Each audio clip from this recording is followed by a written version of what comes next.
Good evening, everyone, from Cougar Field on the campus of Columbia Academy.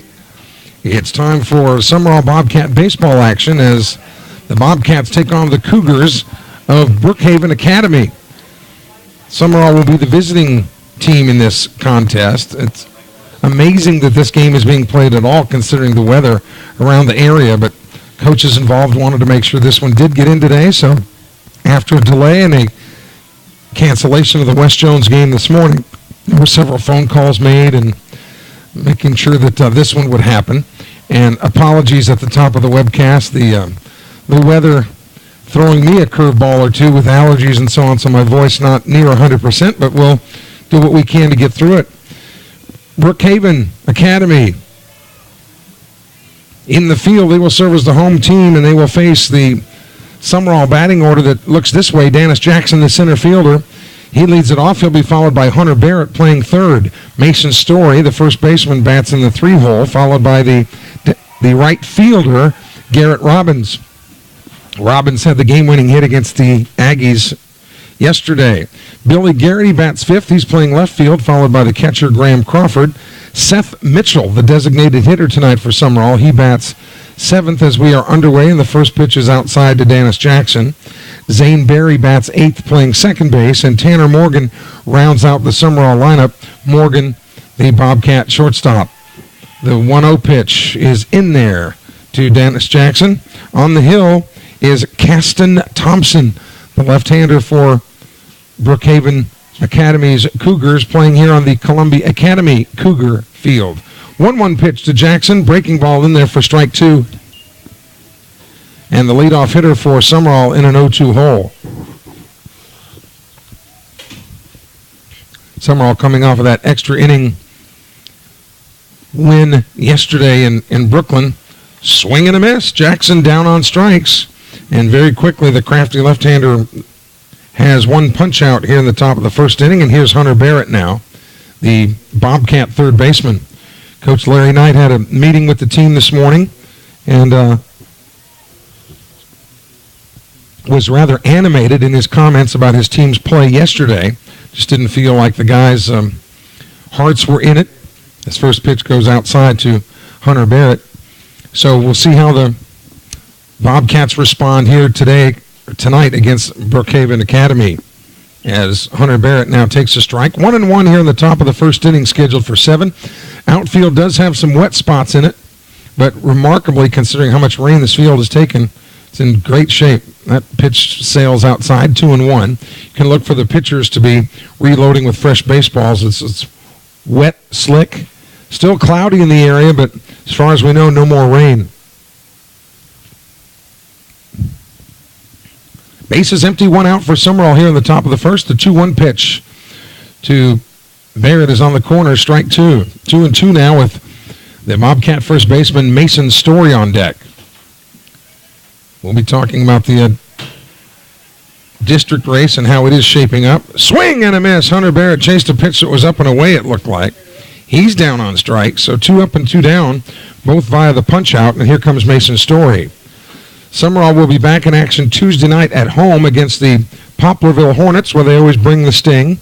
And really, Purvis in the driver's seat in District 7 4A. The only way Sumrall can win the division is for Purvis to be swept by Lawrence County and for Sumrall to sweep Poplarville. First pitch is a called strike. That is the only way that Sumrall can win the district, sweeping Poplarville and hoping that Purvis stubs its toe against Lawrence County. The 0-1 pitch. Breaking ball. Here's a little looper right at third base, and making the grab on the run is Brady Spring. And so the Bobcats are up and down 1-2-3 in the first inning. No runs, no hits, no errors, nobody left on base. We go to the bottom of the first inning, no score. Let's take a look at the Brookhaven Academy lineup that will face the right-handing pitching prowess of Halen Sanford. Brady Spring, who just made that play at third base, he'll lead it off, followed by O'Neal Burgess, the first baseman. Tucker Watts, the Cougar catcher, bats third. He'll be followed by Dawson Flowers, the shortstop. Nick Ogden, the center fielder, bats fifth. He's followed by Dawson Zumbro, the second baseman. Then batting 7th for Brookhaven Academy is Taylor Freeney. He plays right field. The designated hitter, Tanner Watts, bats 8th, and Levi Smith in left field bats 9th. So for the Cougars, it's Spring, Burgess, Watts, Flowers, Ogden, Zumbro, Freeney, Watts, and Smith, and again, Halen Sanford on the mound for Sumrall. Here on a cool, borderline cold Saturday night in Columbia. Bobcats were originally scheduled to play West Jones earlier today, but because the rain had just stopped and West Jones has prom tonight, they went ahead and canceled that game. So Coach Larry Knight was working the phones vigorously today trying to get another game lined up. And here we are in Columbia tonight at Columbia Academy's fields. The dimensions here at CA are kind of all over the place, but one of the smaller ballparks around the area, so definitely a hitter's ballpark. And when Columbia Academy's got guys like Slade Wilkes here swatting home runs, and they've had Wiley Cleveland and some other great ones here the last couple of years, it's made for some exciting baseball, not to mention a state championship. So here goes Brookhaven Academy's Brady Springs to lead it off. Righty versus lefty as we get underway here. Brookhaven Academy just defeated Pearl River Central, the Blue Devils, just a little while ago. The Blue Devils, a 5A team that's in the same district with Hattiesburg and Picayune, among others. First pitch from Sanford. He puts down a beautiful pitch. The bunt is over to Sanford. He underhands it to Story for the quick out. So Spring is out on the 1-3, and this will bring up O'Neill Burgess. Boy, this is a thick kid right here. This kid's been in the weight room a time or two, it looks like. Righty versus righty. Sanford going from the full windup in this non-district contest. Dennis Jackson shading him over toward left just a little bit. Breaking ball drops in there for a strike. Halen Sanford a winner in his last game. And you might think as cold as it is and as wet as it is that a lot of the Sumrall fans would have stayed home. Not the case. They're on the road. They travel well. 0-1 pitch is lifted out of play to the right side. 0-2 now to the first baseman, O'Neill Burgess. Last name spelled B-U-R-G-O-S. 0-2 the count. Tucker Watts, the Cougar catcher, is on deck. Tried to get him to chase one on the outside corner, and fastball actually nailed the corner, and Burgess goes down on strikes. Called third, so 2 up and 2 down, and here is Tucker Watts.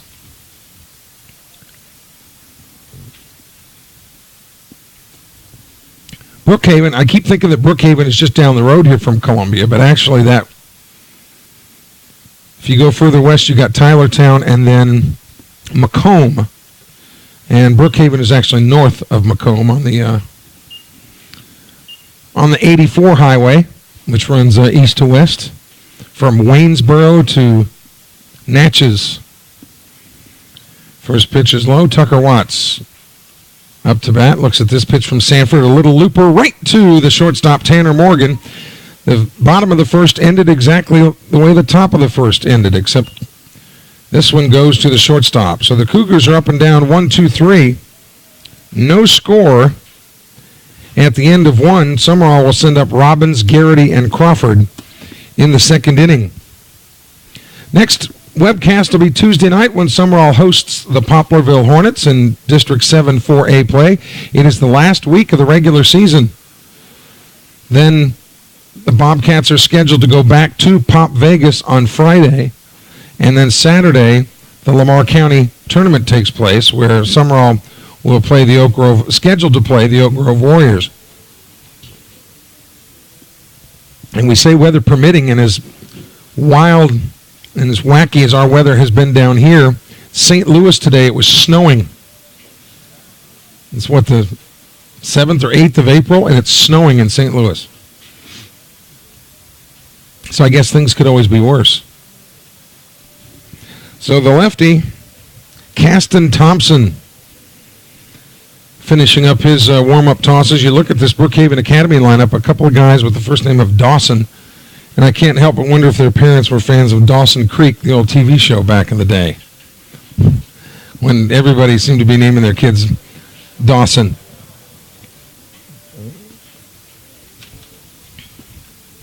Heck, I was watching TV when it was in black and white. Now everything's in color. So here we go. Garrett Robbins, who really had kind of a Jekyll and Hyde yesterday against the Aggies, had some strikeouts in his first 3 at-bats, and then actually wound up getting the game-winning hit for Sumrall in the 11th. And Sumrall beat the Aggies 2-0 after defeating Forest County 4-1 on Tuesday night. That was a series that nobody expected would be a pitching duel, but actually turned out to be that way. The Bobcats were here ready for a 6 o'clock game. We're here a lot earlier than that, say about 4:30, but then had to wait for the weather delay and wait for Pearl River Central and Brookhaven Academy to finish their game prior to this one. So they've been at the ballpark a while. Robbins has got the blue turtleneck underneath his powder blue top, and he is facing Caston Thompson here. The first pitch of this series is a swing and a miss.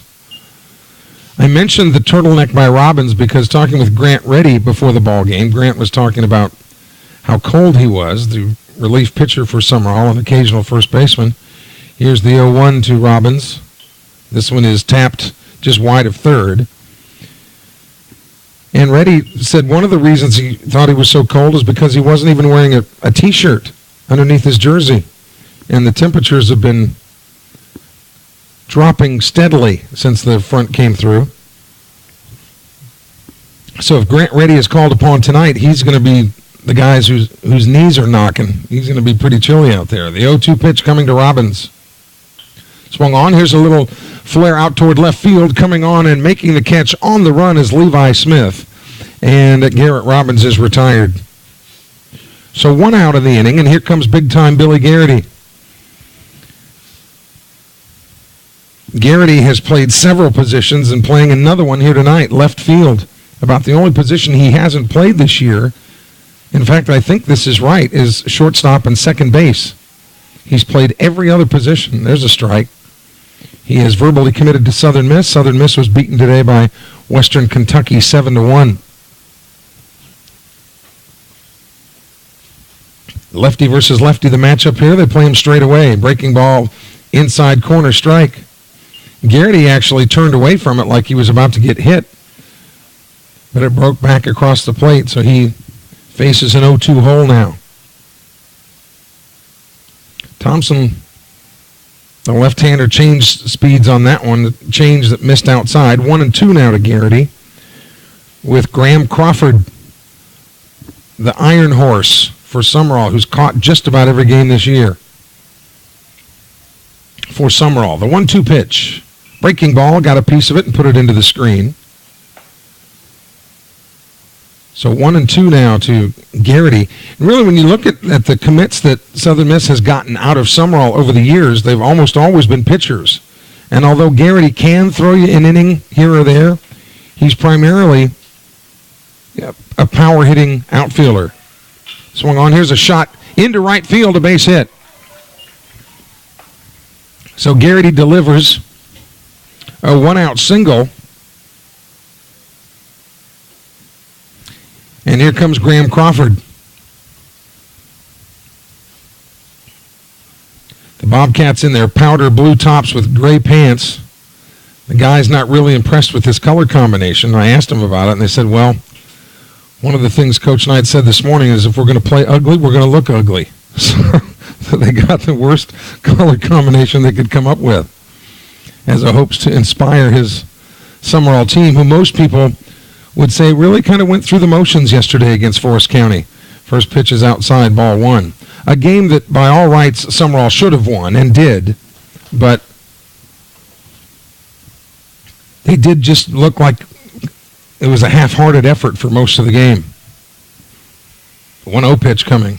Pitch is outside, swing and a miss, throw to second base. It's a high throw, and Billy Garrity is out trying to go to second base. Crawford tried to protect him on the hit and run, but the pitch was up and out of the zone. So Garrity is toast. And meanwhile, back at the ranch, Crawford has a 1-1 count. Base is empty now, 2 away here in the top of the second inning. Breaking ball. This is lifted out toward right field. Should be a routine play. They're waiting on it. And putting it in his back pocket is Taylor Freeney. And the Bobcats are done in the second. No runs, 1 hit, no errors, and as it turns out, nobody left on base. So we go to the bottom of the second inning here at CA on a Saturday night. No score between the Sumrall Bobcats and the Brookhaven Academy Cougars. All 3 of the games next week will be on the web, and then we'll have to sit and wait, see how the playoff bracket measures out in 4A. But, man, when you look at 4A South, there's some good ones. Van Cleve, East Central, just to name a few. Northeast Jones has had a great season. And how about what would appear to be the district champion at this point, the Purvis Tornadoes,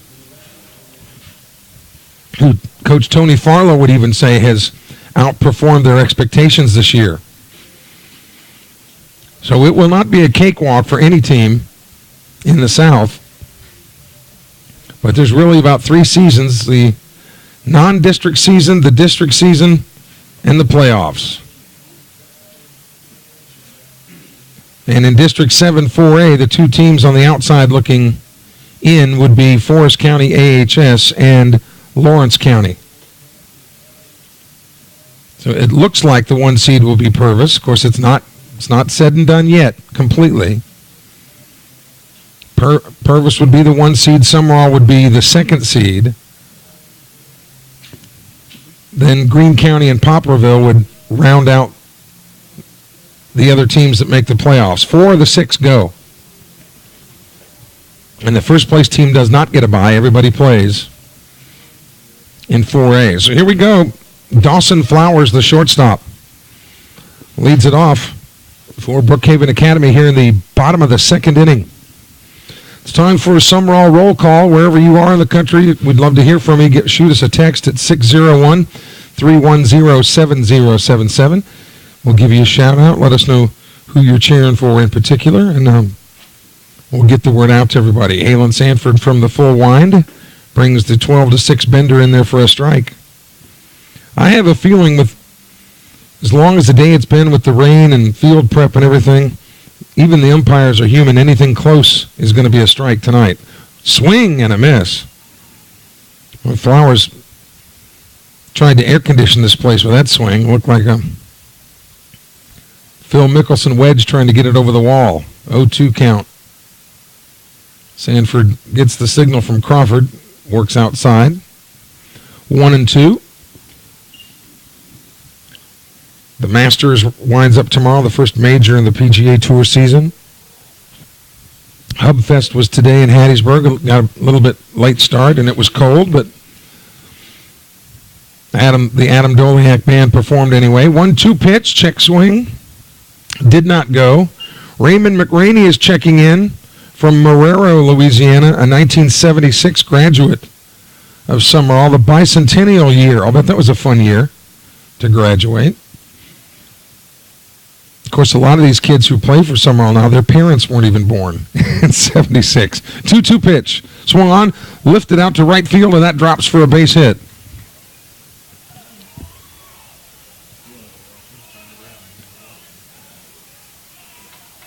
Safe at first base. He came up throwing in right field.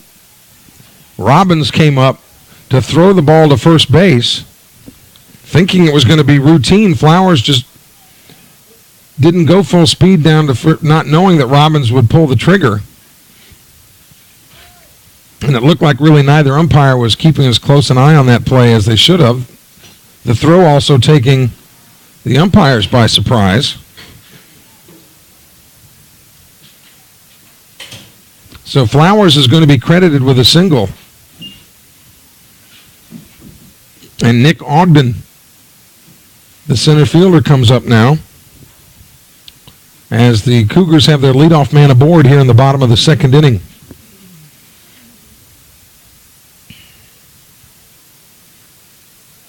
Barrett comes in at third on the grass, anticipating a bunt here.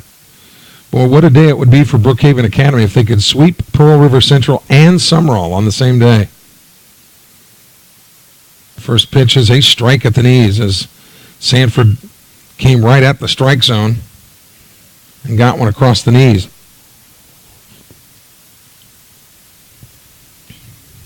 No wind really to speak of. The flag is out in left field.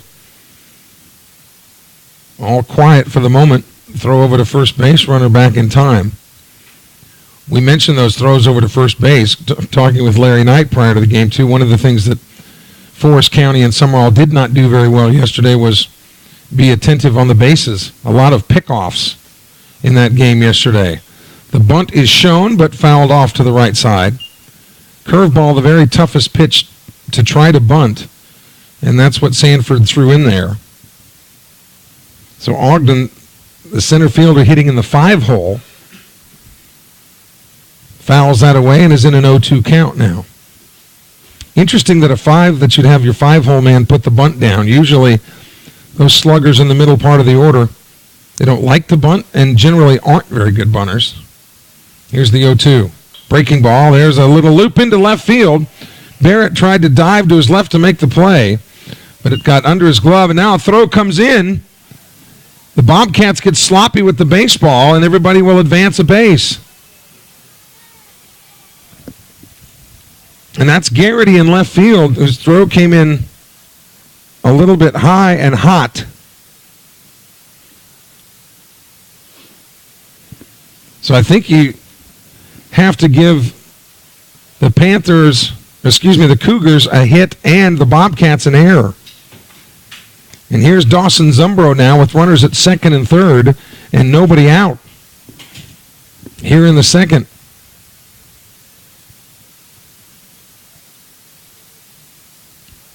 Two singles, which the Cougars earned, but getting sloppy with the baseball gives additional bases to Brookhaven Academy. An unforced error. Self-inflicted wound, however you want to call it. First pitch is outside, ball one to Dawson Zumbro, the second baseman. Righty versus lefty, the matchup. Brookhaven Academy making some noise here in the bottom of the second inning. Dennis Jackson plays him to pull slightly. Lots of room in the left field power alley. There's a strike, 1-1.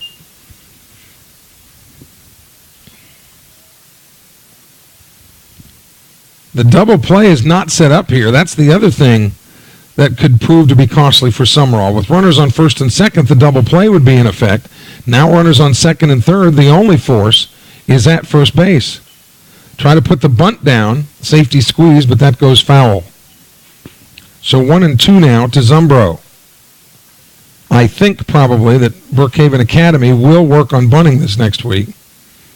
They tried to put a couple down in key situations and haven't got them into fair territory. It's almost that the art of the bunt has been lost over the years.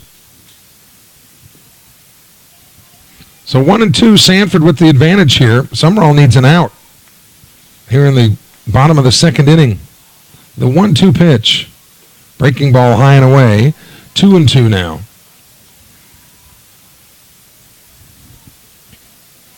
This plays into Brookhaven Academy's hands too, because with Zumbro being a left-handed hitter, anything pulled to the right side, a ground ball to the right side, would plate a run.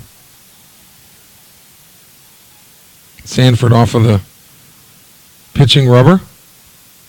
So really just something as routine as a ground ball to second would put the Cougars on the board. Scoreless here in the bottom of the second with runners on second and third. The 2-2 pitch. Swing and a miss. Throw to third. The runner is back in time. Nice snap throw by Crawford. So there's a punch out that they were looking for.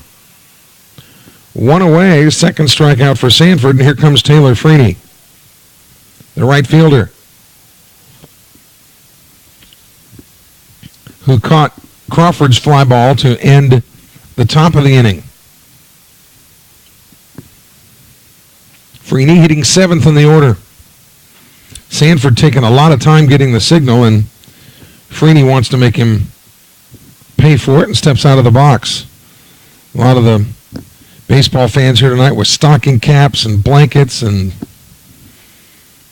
gloves. It's a cold night. First pitch, breaking ball high. Of course, it's always sunny and 70 in the press box. Larry Knight has called timeout and kind of quickly getting out to the pitching mound. There's nothing that I've seen necessarily that Halen is struggling with, but Crawford also out there. Hunter Barrett getting a couple of sunflower seeds, it looks like,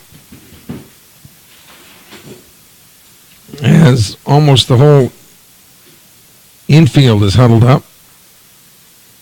Even Larry Knight has the gloves on.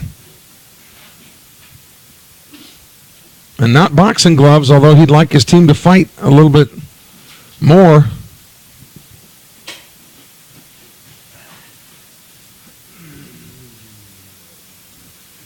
So now we reset the table with runners at second and third. Flowers is at third. Ogden is at second. There's one away. And here's Freeney with a 1-0 count. Sanford peers in, gets the sign from Crawford. Here's the 1-0 pitch. Whenever I say that, they always step off that rubber, don't they? Try to anticipate it and can't ever time it.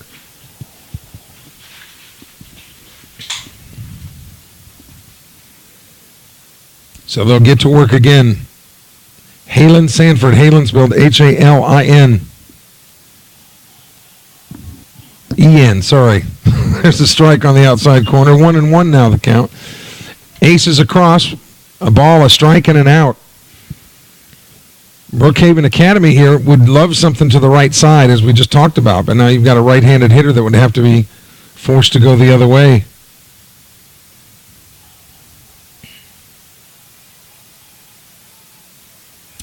No throw to third. Sacrifice fly would work here as well if you're a Brookhaven Academy fan. 1-1 pitch. Breaking ball right back to the pitcher. Got through his glove and underneath Morgan's glove into center field. That'll be a base hit and an RBI. Boy, Sumrall did everything they could to come up with it. It just missed being caught on a line by Sanford and out into center field. Morgan tried to scoot to his left and it got through his legs. It really wouldn't have mattered because the run was in. Freeney was at first base and Ogden has advanced to third. Now the double play is set up, and here's Tanner Watts, the designated hitter. 1-0 Brookhaven Academy. Here in the bottom of the second inning. Glad that you're with us on the web at this unexpected game that was scheduled late. First pitch is a fastball strike on the outer part. Sanford just blew it past him there. The Southern Miss game was played today, as we mentioned, but just about every high school game that was scheduled in the area was postponed. So baseball fans in for a treat here tonight. Double throw back to first base, and the runner is out. Boy, a big break for the Bobcats. But good execution by Halen Sanford, because usually on that third to first, it's rarely ever thrown. Because the runner at first really has no excuse not to be heads up over there and get back in time. But Freeney gets erased at first base, so that changes the entire complexion of this inning. The 0-1 pitch off the plate, 1-1. Another run at third base here for Brookhaven Academy, but any play at first base ends the inning. And with 3 runs that the Cougars have put up here, 1 run would be about the minimal damage. Swing and a miss on the bender. 1-2 now, Sanford ahead in the count. The lefty Caston Thompson for Brookhaven Academy has, as it turns out, faced the minimum. So he'll face hitters 7, 8, and 9 in the top of the third. Sumrall serving as the visiting team. The 1-2 pitch. Hit into the net over here to our right. The view of the camera that you're seeing here tonight in beautiful HD is almost exact same view as I have.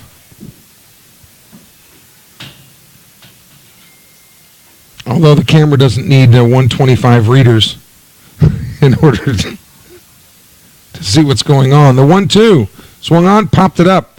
This one looks like it'll be playable. Story coming in foul territory, and Crawford was there too, but the ball drops. So some perhaps miscommunication there by the Bobcats on a play that probably should have been made.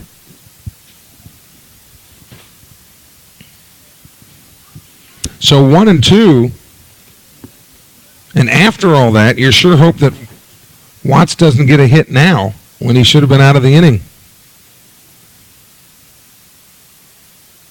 So Sanford peers in to get the sign, and here's the 1-2 pitch. Inside, 2-2. It looked like Tanner Watts was kind of leaning into it with his left shoulder there, hoping to maybe get a base. But he'll have to earn it here on a 2-ball, 2-strike count. 2 outs here in the bottom of the second. The pitch. Inside.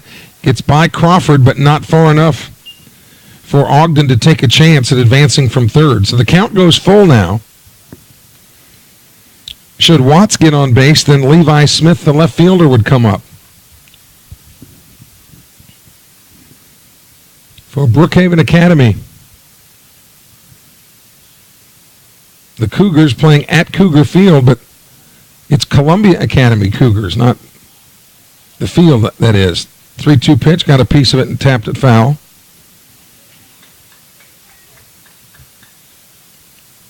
A lot of Cougars around the area, but I think we've mentioned this before. According to the MHSAA, the 3 most popular mascots in the state. Eagles is the 3rd most popular, Tigers is the 2nd, and Bulldogs is the most used mascot. 3-2 pitch again. Breaking ball. Got him on strikes, and he knew it. Nice pitch by Halen Sanford to get out of the inning with minimal damage. 3 strikeouts on the night for Halen. And Brookhaven Academy comes up with 1 run on 3 hits. There was a throwing error and 1 man left on base. So we've completed 2 here tonight. At Columbia Academy, and Brookhaven Academy leads Sumrall 1-0. Bobcats came into this game with a 17-5 overall record, 6-2 in district play, but of course this is a non-district matchup. A couple of teams wanting to help their strength of schedule, RPI, whatever you want to call it, because both of these teams very good, and a win against the other would help them as they work their way down the playoff trail. Bobcat Livestream sponsors this year include Diversified Forestry, South Group Insurance, the largest independently owned insurance agency across the state with 20 locations to serve you. One right here in Columbia, also in Hattiesburg. Collins and McGee that can talk you through the tangled web that is group health insurance, Obamacare, whatever you want to call it. South Group Insurance, thanks for their support. Also, Premier Orthopedics, dealing with broken bones, joint replacements. Dr. Tommy Bayless and Dr. Burns, big supporters of Sumrall baseball, glad to have them along, and we get ready to go to the top of the third inning here. Seth Mitchell, Zane Berry, and Tanner Morgan will be the Sumrall offering. Seth Mitchell, the designated hitter, hitting for Halen Sanford. Seth Mitchell has a bright future at Sumrall. Just about every time he's been called upon this year, he has barreled it up. Good, strong hitter. And Caston Thompson back to work. Very active pitching delivery, swing and a miss. But when you see Thompson's delivery, there's a lot of moving parts there. And most pitching coaches will want a little bit quieter delivery, but if it's not broken, don't fix it. That one's low, a ball and a strike.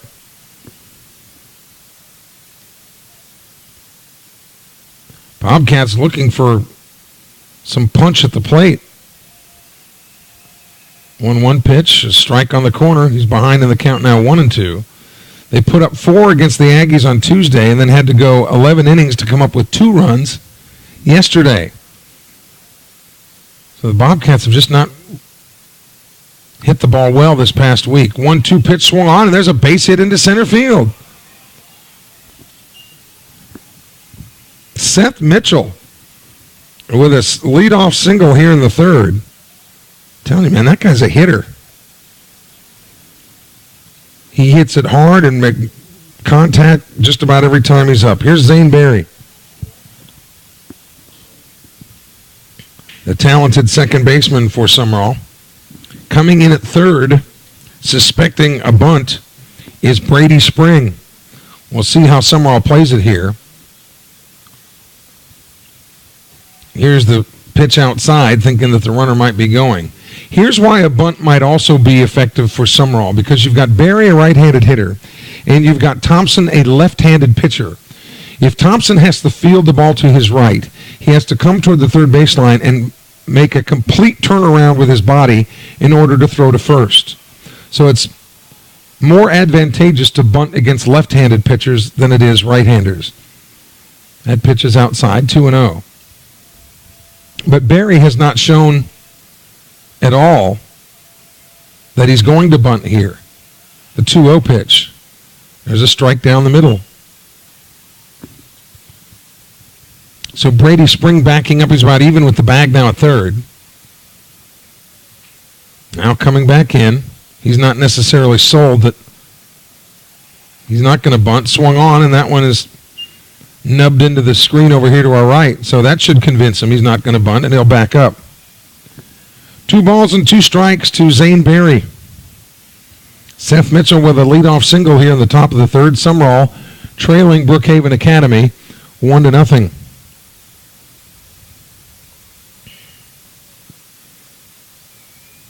Checks the runner, comes to the plate, breaking ball, and fouled again into the screen to our right.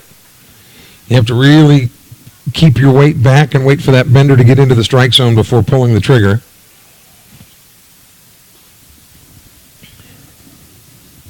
Berry hitting 8th in the order tonight. He has been the leadoff man. He's hit in the 2 spot. But he's down in the 8 hole tonight. Throw over to first base. Playing Zane Berry pretty much straight away. The sure-handed shortstop Tanner Morgan is on deck for Sumrall. The 2-2. Breaking ball outside, 3-2. All right, decision time for Larry Knight now as to whether to start the runner. Flashing through the signals down there at third. He's bundled up pretty well. Steve Cooley down at first. My guess is with a left-handed pitcher, he is not going to be going, but we'll see here. He's not going. 3-2 pitch, swing and a miss. Berry down on strikes. 1 out in the inning. And the third strikeout for Caston Thompson. And now here is the aforementioned Tanner Morgan. Double play in effect here.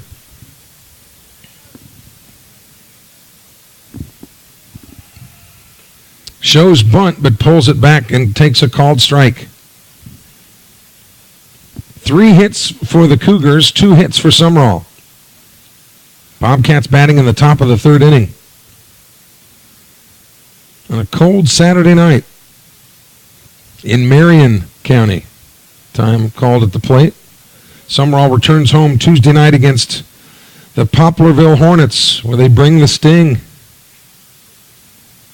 That's a 6:30 start. 0-1 pitch. Down low. The surface here at home plate at CA is synthetic. It's a synthetic surface, almost exactly like what Sumrall has. The pitching mound is as well. And those little black beads that you see there are actually crushed tires. Throw down to second base is in time. Seth Mitchell is rung up, and the Bobcats are 0 for 4 for their last steal attempts. So base is empty and 2 outs. And Tanner Morgan has a 1-2 count.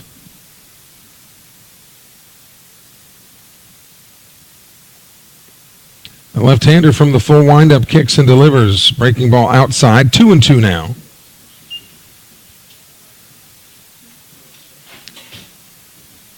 Two balls and 2 strikes with 2 outs. Should Morgan reach, then Dennis Jackson would come back to bat for a second time. Breaking ball, called strike 3, and Morgan knew it. So he goes down. Third out of the inning, and the 4th strikeout of the night. So we go to the bottom of the 3rd inning here at Columbia Academy, and the Brookhaven Academy Cougars lead the Sumrall Bobcats 1-0. Dyket's Professional Drugs in Laurel, a supporter of Sumrall Bobcat baseball. You can download the new Dyket's Professional Drugs app and get all of your medical questions answered. You can also order your prescriptions and have them ready for you. Dyket's Professional Drugs on the web.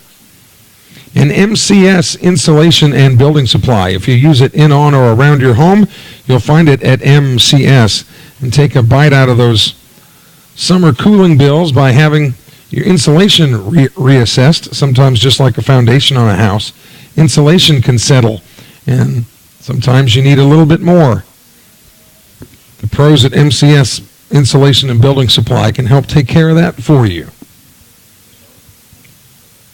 It'll be Levi Smith, Brady Spring, and O'Neill Burgess for Brookhaven Academy here in the bottom of the 3rd inning to face Halen Sanford.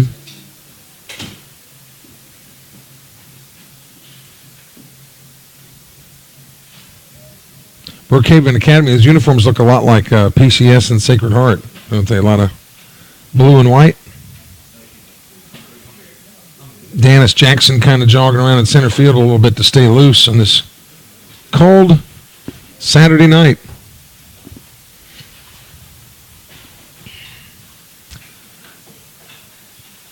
Barrett even with the bag at third. The first pitch from Sanford is low and outside, ball 1 to the number 9 hitter, Levi Smith. Levi, a good biblical name. The 1-0 pitch. Swing and a foul tip. Javen Williams on Sumrall's team, the name Javen is actually biblical. One of Moses' grandsons was named Javen. So the research that we do on these webcasts to make sure that you are informed. The 1-1 pitch. Fouled into the net. So 1-2, Sanford with the advantage. Hard to believe that the last week of the regular season is next week. And I say that especially because here we are still in blankets and stocking caps, and the regular season's almost over. The 1-2 pitch outside. Nice job by Crawford to keep it in front of him. 2-2 the count. We mentioned that Wiley Cleland played here at Columbia Academy. Cameron Havard, both of those guys, if I'm not mistaken, are at Pearl River. And the Wildcats down there are kicking tail and taking names in the Mac Jack. 2-2 pitch, swing and a miss. Down he goes, Levi Smith out on strikes. The fourth punch out of the night for Sanford. Yeah, they swept East Central in a midweek series. This week in Decatur, and a doubleheader today down in Poplarville scheduled against Meridian is moved to tomorrow. But Pearl River, I think, is like 24-4 on the season. I mean, they're just tearing it up down there. Here's Spring, swing and a miss. Brady Swing, the third baseman, he grounded to the pitcher his first time up. The Pearl River shortstop just committed to Florida State. Mo Landry, their first baseman down there, committed to the University of Houston. There's a breaking ball strike, 0-2. So Pearl River doing some big things down there, guys, moving on to big programs. Base is empty, 1 out here in the bottom of the third. Sumrall trailing Brookhaven Academy 1-0. High and away, 1-2.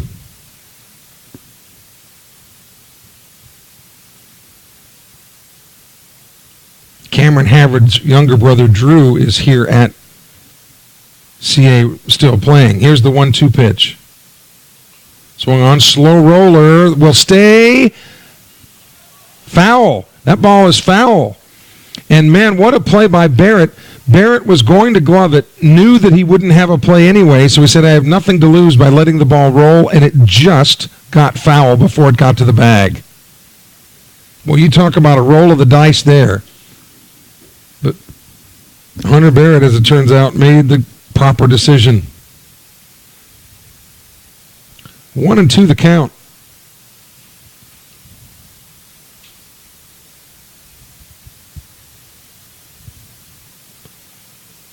Cougars batting here in the bottom of the third inning, leading Sumrall 1-0. They got that run in the last inning. On 3 base hits, Sumrall did have a throwing error. Here's the 1-2. Inside. Had to turn away from the chin music there. And the count evens up at 2-2. Halen Sanford on the hill. Dennis Jackson playing spring to pull. There's all kinds of room in left center. Inside, the count goes 3-2 now. The Sumrall defense in the infield, third to first, is Barrett, Morgan, Berry, and Story. The outfield, left to right, is Garrity, Jackson, and Robbins.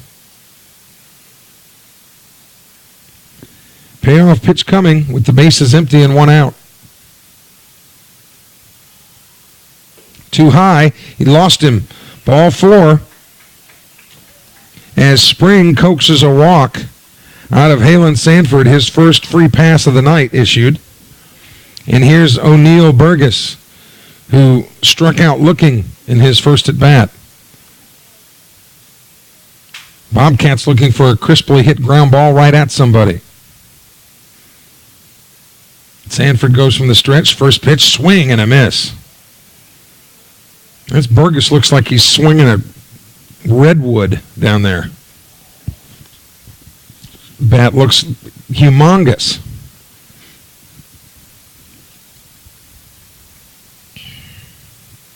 Righty versus righty, the matchup. Barrett way back at third base. Throw over to first base. Throw almost too high. And that would have been real problematic.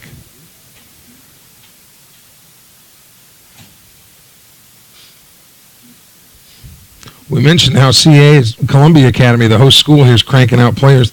This Slade Wilkes, they've got one of their younger players you're going to hear a lot about already on a lot of D1 schools. And just one of the most violent swings you'll ever see from the left side. But, man, can he, as the kids call, rake, I think is the word. They say he can really rake. Time called at the plate. 0-1 now. To O'Neal Burgess, the first baseman, batting in the 2-hole. Swung on. Here's a shot into left field. Base hit. Runners will move station to station. So Burgess with a one-out single.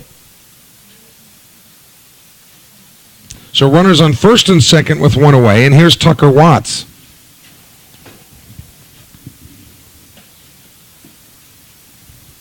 Watts lined out softly to Tanner Morgan, his first at bat.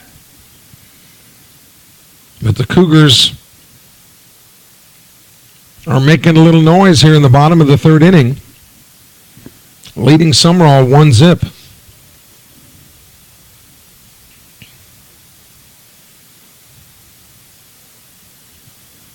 That ongoing argument as to whether you should bunt with one out or not, but again, Tucker Watts being a catcher, usually your 3, 4, 5 guys in the order, which is where Brookhaven Academy is now, would not be your prime bunting candidates. And there is one out. Runners on first and second. One of the reasons you would contemplate a bunt here, as we look at the first pitch coming in, low, ball one. One of the reasons you would contemplate a bunt is because you've got a catcher at the plate.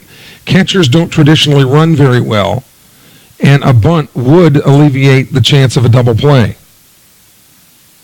So, lots of different ways to play it, not necessarily any right answer. If it scores runs, it was the right thing to do. The 1-0 pitch. Breaking ball. This is lifted toward right field. Robbins tracking it to his left. Makes the catch. Has to set his feet in the wet outfield. Brings the throw in, and tagging and advancing on the play is Spring. 2 away. Runners at the corners, and here is Dawson Flowers, who singled his first time up. And this Flowers kid is a tall drink of water, isn't he? He looks like he's about 6'4", maybe. Sanford and Crawford having a brief conversation. So all runners will be moving with 2 away. Brookhaven Academy trying to extend a 1-0 lead here in the bottom of the third.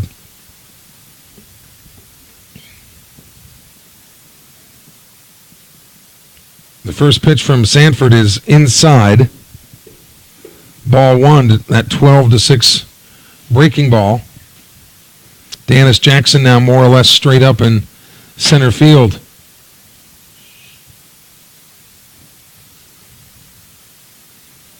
Sanford again peers in. The righty kicks and brings, this ball is foul wide of third. If he would have gone with that pitch to right field, might have been there for him, but he tried to pull it and wound up fouling it wide of third. So 1-1 the count. Crawford again out to talk to Sanford.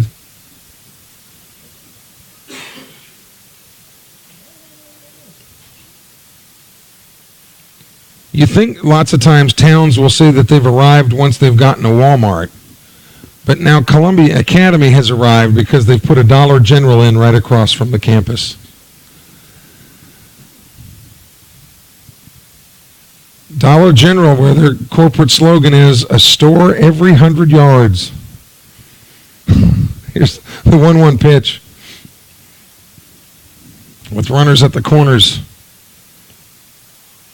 There's that double throw again, but Sanford doesn't throw this time. Wind now has picked up again, blowing out toward right field.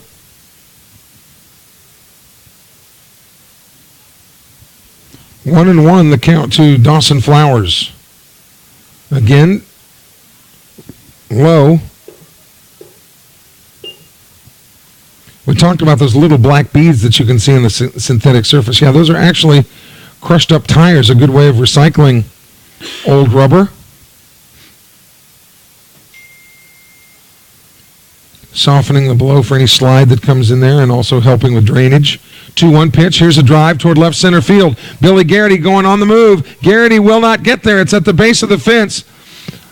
Rounding is first on his way to second. Will there be a throw at the plate? There will not be. A double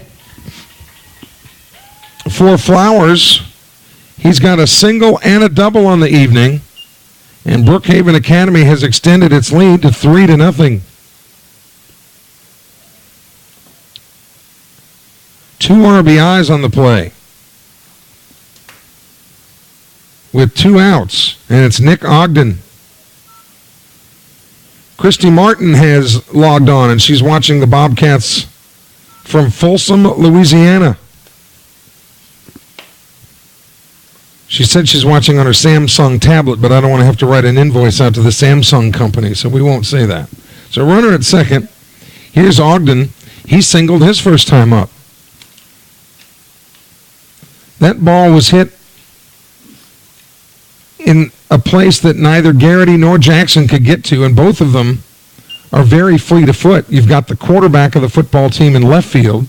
You've got the all-state wide receiver in center field, and neither one of them could get to that one. So that shows you just how perfectly it was placed.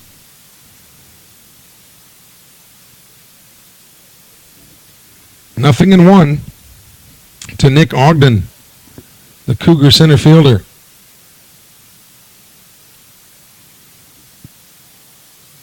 Swung on, and this one has popped out of play to the right side.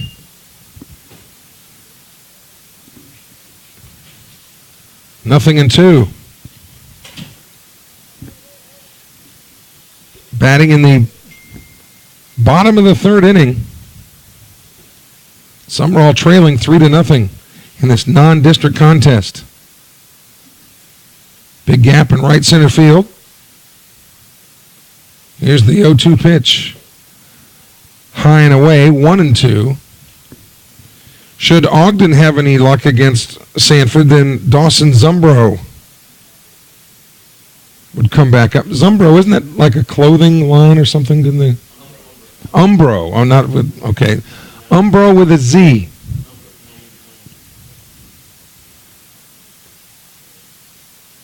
Here's the 1-2 pitch. Called, strike 3, and that'll do it for the Cougars in the 3rd. But they come up with 2 runs on 2 hits. There was a walk and 1 man left. After 3 complete here at Columbia Academy, it's Brookhaven Academy 3, Sumrall nothing.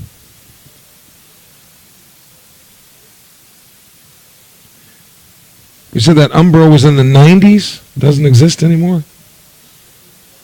Not as popular as it used to be. I guess there are a lot of things that were popular in the 90s that aren't so much anymore, huh?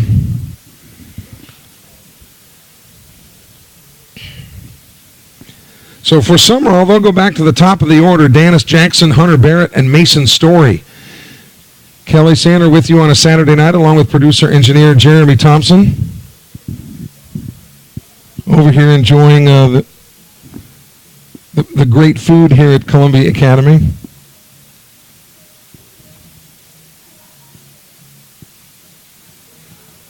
Bobcats have to get busy here, down 3-0. They have struck out 4 times on the night. Halen Sanford has struck out 5 of the Cougars. But clutch hitting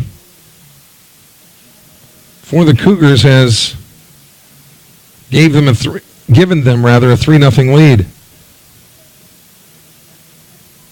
So here's Dennis. He struck out swinging in his first at bat back in the 1st inning. Second game of the day for Brookhaven Academy. Sumrall came in 17-5. 2 of those 5 losses came in the same day, early in the season, at the Mid-Mississippi Classic. So here's DJ now, facing Caston Thompson, the crafty left-hander, as he drops a breaking ball in there for strike 1.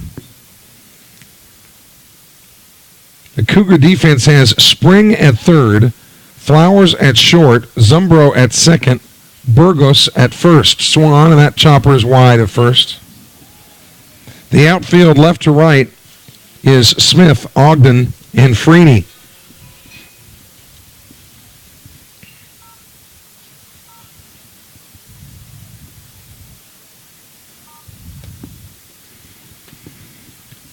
Oh, and 2 the count to Dennis Jackson.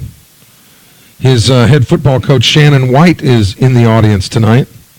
Coach White came in bundled up with a real heavy jacket and a stocking cap kind of pulled down over his head. Being incognito here tonight. 0-2 pitch swung on, and he fought that one off to the right side. Of course, when you're a big star like Shannon White, you don't want to be recognized. You want to be able to go out in public and not be noticed. The 0-2 pitch to Jackson.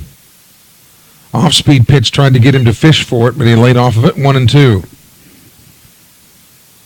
Caston Thompson, a very talented left-handed pitcher, prototype left-hander, doesn't necessarily throw the ball hard, but works his spots, changes throwing angles a little bit. That one is tapped foul wide of third. It is interesting, isn't it, though, as you look at the major leagues, how the number of really hard-throwing left-handers have just been very few. Most of them have been the finesse kind of guys. The 1-2 pitch. Swung on. This is lifted to right field, but only moving back a couple steps to make the grab is Taylor Freeney, and he measured that one perfectly and puts it away for out number 1.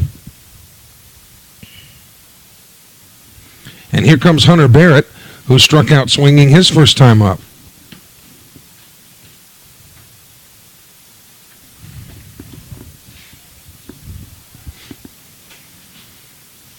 First pitch to him is a breaking ball, and he puts that one into center field. Looped it right over the pitcher's head, and it scoots into center, so Barrett is aboard with a 1-out single. And that'll bring up Story, who hit a line drive to third his first time up. Bobcats trying to plate some runs, trailing 3-0 here in the top of the 4th. Had all kinds of base runners against the Forest County Aggies in regulation. Walked 8 times. Were plunked twice. So they had 10 runners but couldn't get any of them to score. That because they only garnered 2 hits in the regular 7-inning game. So they had to go to the 11th to finally win it.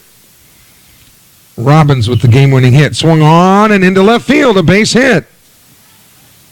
Mason Story comes through. Runners on first and second, 1 out. And here comes Robbins, who has home run power. We talked about that Pearl River team. Robbins has committed to Coach Avalon at Pearl River, and he's headed there. Home plate umpire has called timeout. I don't know if he's going to get some more baseballs or... He is indeed. Baseballs tonight, they get out of play. There's probably some mud spots. The crew here at CA has done a terrific job just to get this field ready. I mean, animals were beginning to pair off in twos about an hour before this game was played. Lots of water. But now, no worse for the wear.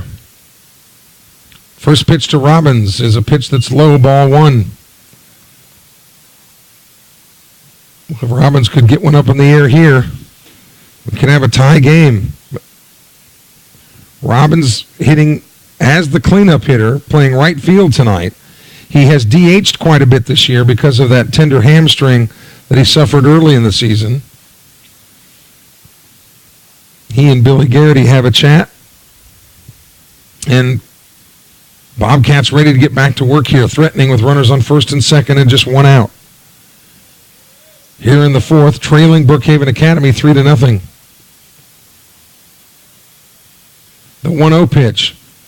Just got a piece of it and fouled it into the netting. Interesting there how Caston Thompson really shortened up his delivery.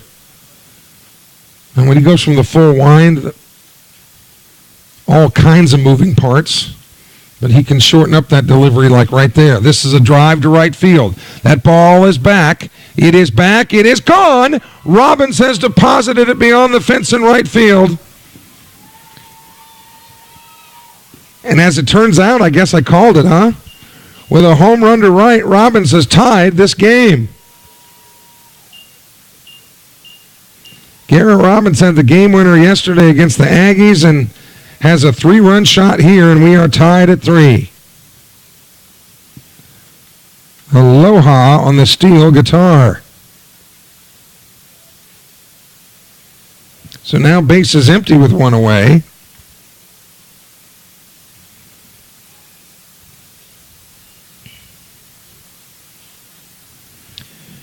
And Garrity will try to keep this rally going. Just like that, a 3-3 ball game. And it's interesting how sometimes that can become contagious. First pitch is high to Garrity as Sumrall continues to bat in the top of the 4th.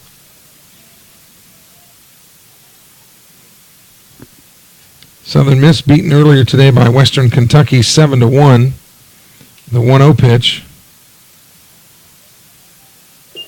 Outside 2-0 now.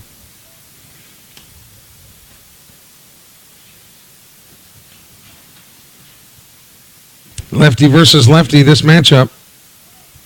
Looking for the fastball here. Got it. Kind of off the fist towards short. Throw over to first base. And Garrity is retired. Billy's not happy about something there. I think he got the pitch he wanted, but just didn't do with it what he wanted to do with it. 2 outs, base is empty, and here's Graham Crawford.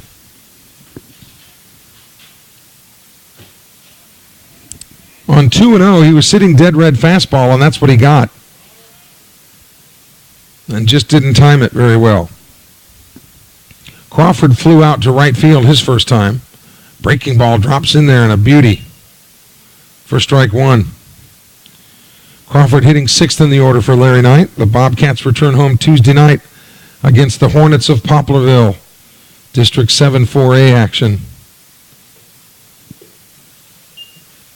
And the Bobcats would like to return the football favor. Poplarville put it on the Bobcats in football this year, but of course, who didn't they put it on? The Hornets were really good this past fall. Here's the 1-1. Breaking ball, foul at the plate. 1-2 now. To Graham Crawford, should he have any success, then Seth Mitchell.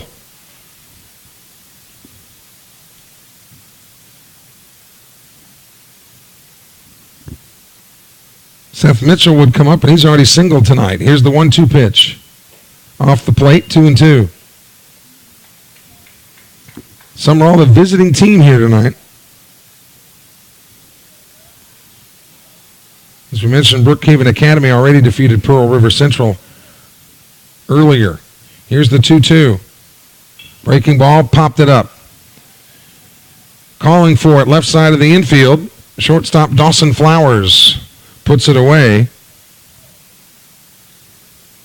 And that does it for Sumrall. But the Bobcats come up with 3 big runs on the 3-run blast by Garrett Robbins. 3 runs on 3 hits. No errors and nobody left on base. So we go to the bottom of the 4th inning. Sumrall 3, Brookhaven Academy 3.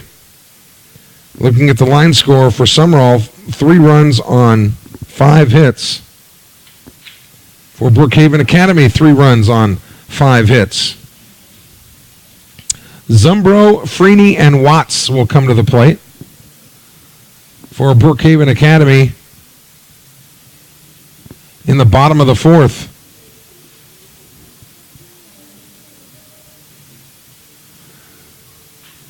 Glad that you're with us tonight, whether you're on the South Shore in New Orleans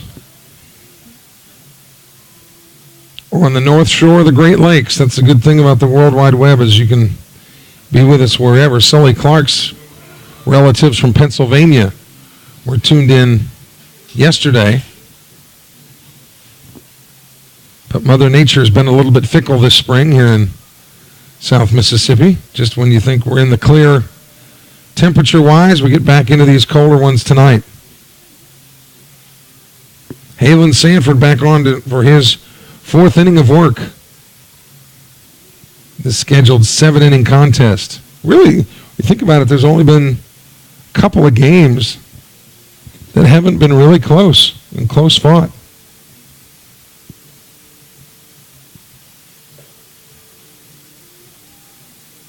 Great pitching this year for Sumrall. The bats have just been a little bit inconsistent, and Larry Knight will be the first one to tell you that.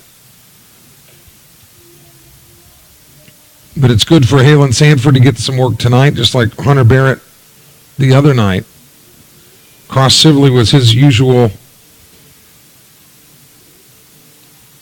sterling self yesterday against the Aggies. And they'll need all that pitching coming down the playoff trail. So here's Dawson Zumbro, the second baseman. He struck out swinging his first time up. So the lefty couldn't get the righty's number last time. He'll get to work again. The first pitch is low, ball one. Barrett kind of in on the edge of the grass at third. Sumrall back in it after the home run by Robbins. I'm not sure originally that Freeney thought that Robbins had knocked it out because he kept going and kept going. But so did the baseball. 2-0 as that one is high and inside. Sanford facing runners 6, 7, and 8 here in this inning. That's high, 3-0.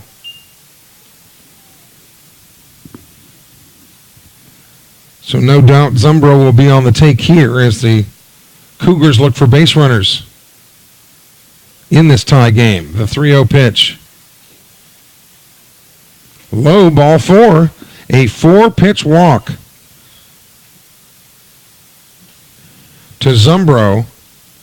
And here's Freeney, who singled with an RBI his last time up. And Larry Knight has a convention on the mound, and there will be a pitching change here. Cody Davis, the right-handed side armor, will come in. Cody has been both a starter and a reliever this year, but mostly a reliever. When Sumrall doesn't get into some scheduling jams like in the tournaments where they have to have a ton of starting pitching, Davis can be used in that role, but these are the shoes that fit him most comfortably in the relief role, and he will inherit a runner with Taylor Freeney up and Tanner Watts on deck. Brookhaven Academy batting in the bottom of the fourth inning.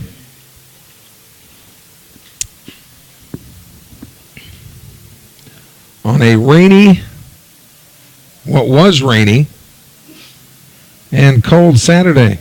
The rain actually set a lot of the scheduled events today back, including Hubfest, which was supposed to start at 8 this morning, and they moved it back to 11.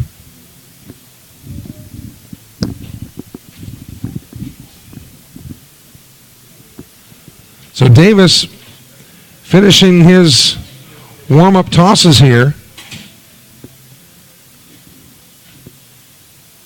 So no doubt Larry Knight had Halen Sanford on a pitch count, wanted him to get some work, but maybe have him available to go on Thursday against Poplarville.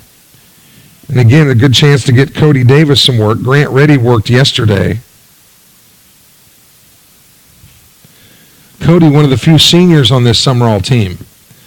So again, he inherits Zumbro. And it was Freeney's single that plated the first run for Brookhaven Academy. Shows bunt, but that pitch is outside. Both corners are charging. Barrett and Story. Morgan would then cover the bag at second. Barry would cover the bag at first. Barrett way in on the grass as you see him creeping in. Throw over to first base. Lots of times pitchers will use that move over to first base to maybe get the hitter to show his hand a little bit, to see if the hitter will square up again, anticipating the pitch coming to the plate. Therefore, your defense would have time to move around. There's a bunt, tries to push it down the first base line.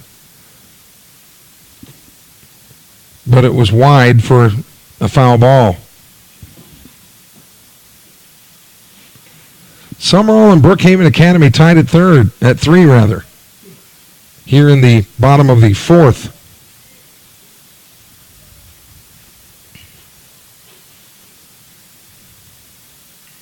Barrett again in at the grass. Story holding the runner at first. Throw over to first. Sumrall, more than most high school teams, will throw over to first base a lot. We've talked about that because there's that subconscious feeling that they just can't get as big a lead, and that gives Crawford more time to throw him out. Swung on. Here's a slow roller towards short. Morgan will flip to second, over to first, not in time. Sumrall executed it. It's just the ball was not hit hard enough.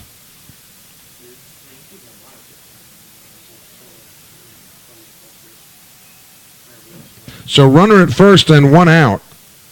And that'll bring up Tanner Watts, who struck out looking in the second inning. He was the third strikeout victim of Halen Sanford.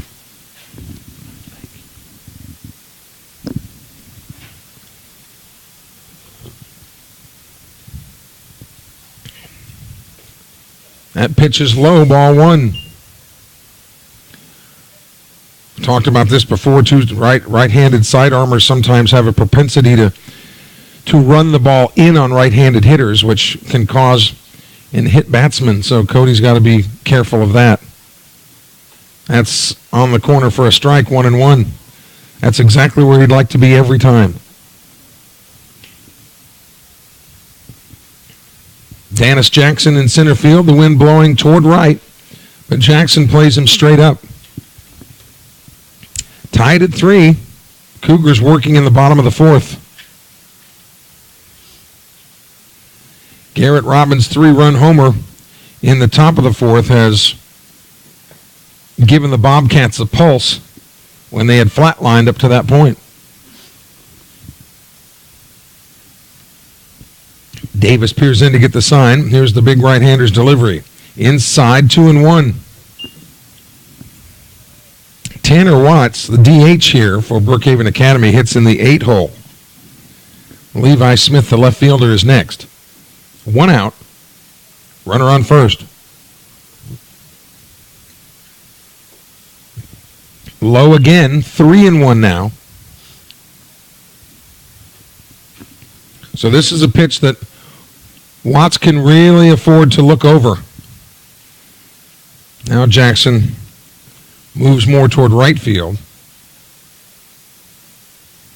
Davis gets the sign and is ready to work. Inside, ball 4.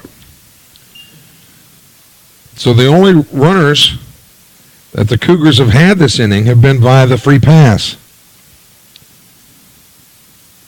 Now again with 1 out and the number 9 guy in the order up, do you bunt him over? Some coaches will argue they never bunt unless there's no outs. But coaches who are with their players every single day know what their players can do more than parents, if you'll allow me. So by laying down a bunt here, the number 9 hitter, that might be the call. We'll see how they play it.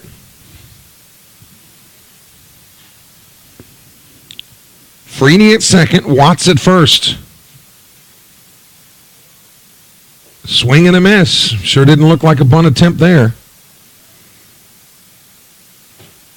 Bobcats have tied it up, but Brookhaven Academy busy here in the bottom of the fourth. And just because he swung the first time doesn't mean that he might not bunt here, and Barrett is on the edge of the grass thinking the same thing, but swung on and fouled out of play. So now the bunt would be off the table. Boy, it'd be a big out here.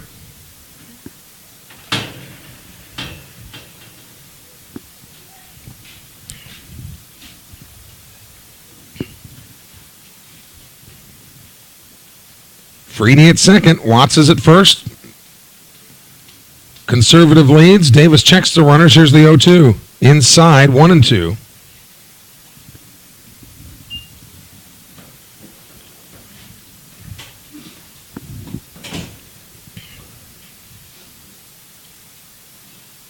And that was a pitch that Davis could afford to waste. Double play in effect here. If Sumrall can get the ground ball. Swung on. Here's a slow roller towards second. Zane Berry has to go down between his legs.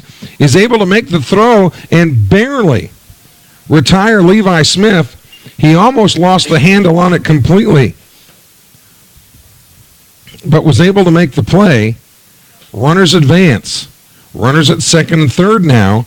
2 outs, and here's the leadoff hitter, Brady Spring. Zane Berry able to avert disaster there by coming up with the baseball at the last minute and making the throw. So Davis peers in here to Spring.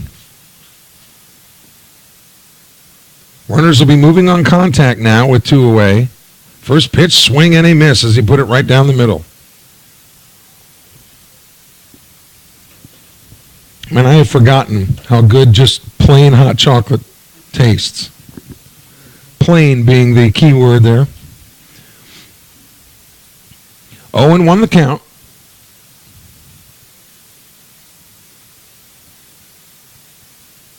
Cody Davis off of the pitching rubber, the big right-hander.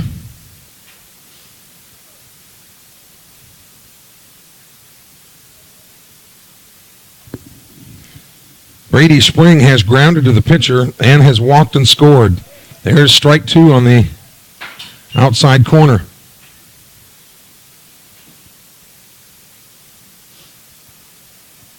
Sumrall and Brookhaven Academy tied at 3 here at Columbia Academy on a wet, cold Saturday night. The 0-2 pitch. Too high. Oh, no, he called him out. Oh, excuse me. Pitch looked a little bit up, but it's what the umpire calls that matters. Spring is out. He didn't swing. I understand that, but it goes as a strikeout. The 5th of the night for Sumrall pitching, and Brookhaven Academy strands runners on second and third. So we've completed 4. And we are tied at 3. Sumrall will send up Mitchell, Berry, and Morgan in the top of the 5th.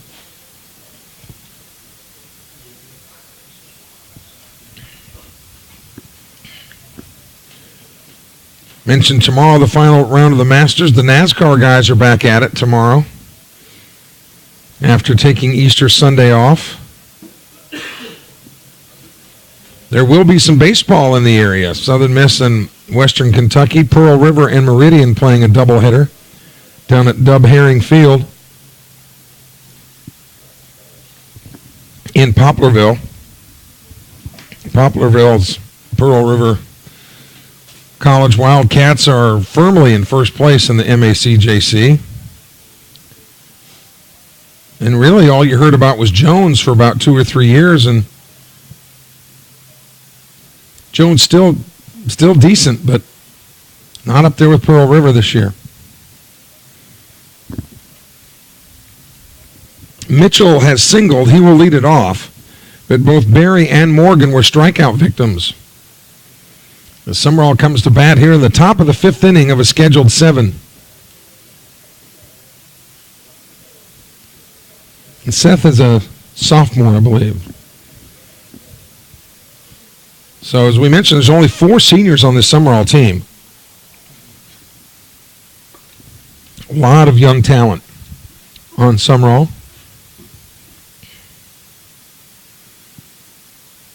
And here's Mitchell as we get the 5th inning underway.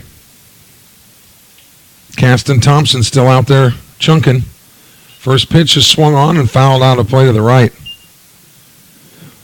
But I'd like to know on average what it costs in baseballs for one game, cost-wise. But how many baseballs they go through in an average game. Here's the 0-1. That one's low, kind of bounced in there. Because baseballs aren't cheap.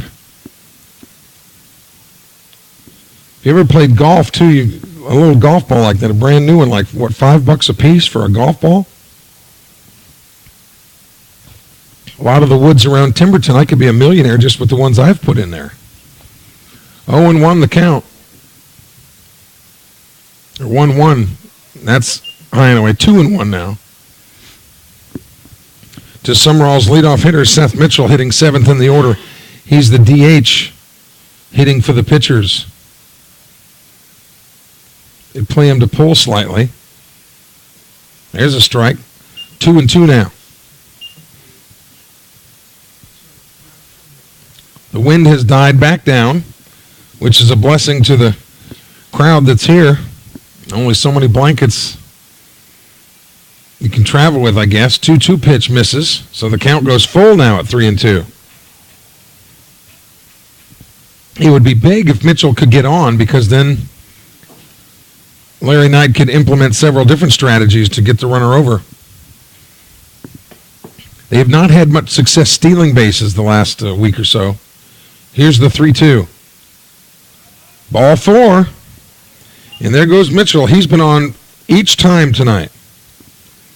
Now, here's Barry, who struck out his last time up. He was the third strikeout victim of Thompson, and Knight will talk it over with the home plate umpire, seeing if it might not make a running change here.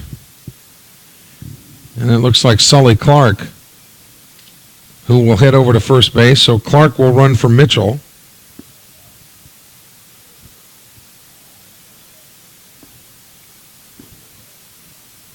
All right, what do you do here? I'll bet Barry attempts to bunt, because, again, you've got a left-handed pitcher out there. And you don't think it means a lot where a left-handed pitcher moving to his right would have to turn his body all the way around to make a throw. But when you're as fast as Zane Barry, just that time can be the difference between safe and out. First pitch is outside. So Thompson wants to work the ball outside so that if Barry puts it down, he would push it toward first rather than toward third. The 1-0. Snap throw back to first. Not in time. And 1-1 the count to Zane Barry, with the third baseman, Brady Spring, coming in. Barry showing sacrifice here. Will he slash? No. But takes a strike.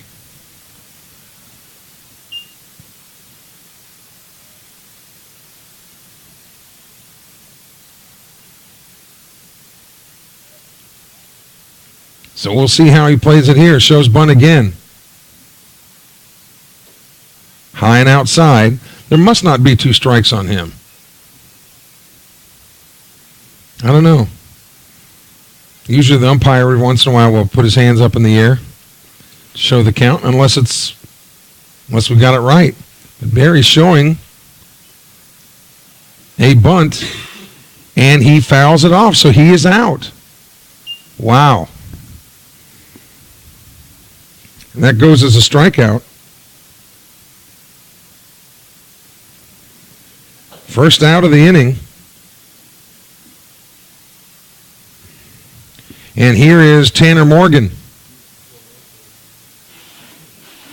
That gets underneath the catcher's legs. Sully Clark races to second, so there's essentially what Sumrall wanted to do anyway.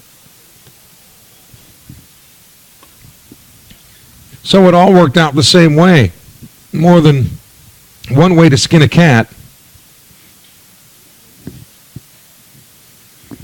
Tanner Morgan struck out looking back in the third inning.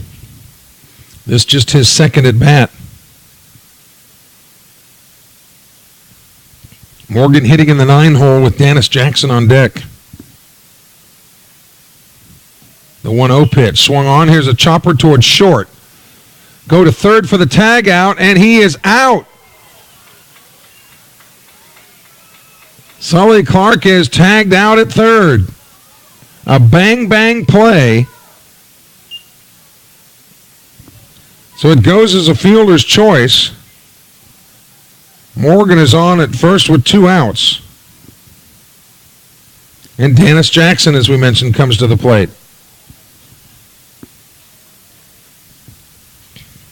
That was close.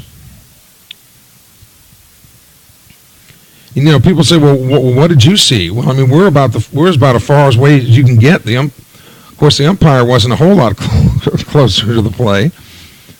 Larry Knight had the best view. 1-0 pitch. Of course, he thought he was in there. That's outside, 2-0 now. Although Coach Knight didn't put up much of an argument.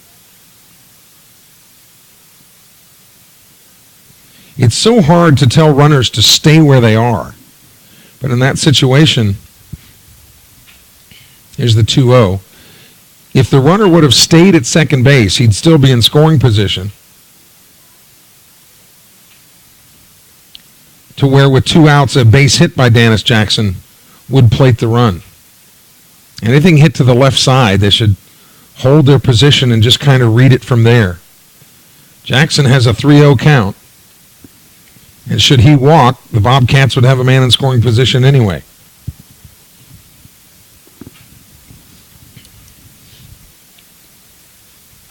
And he takes strike 1, which that strike zone tends to loosen up a little bit on 3-0. Jackson struck out in the first. He flew to right in the fourth. The 3-1 pitch, swing and a foul ball. The count fills at 3-2. Now, Tanner Morgan will be moving. As soon as the lefty commits to the plate, he'll be off to the races. Sumrall batting in the top of the 5th inning, tied with Brookhaven Academy, 3-3. 3-2 pitch. Ball 4. I had to wait just a minute.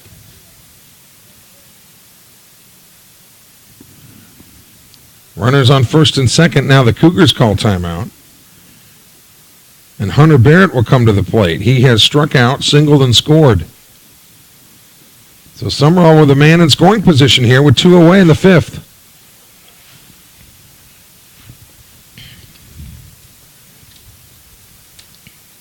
Certainly didn't take too long.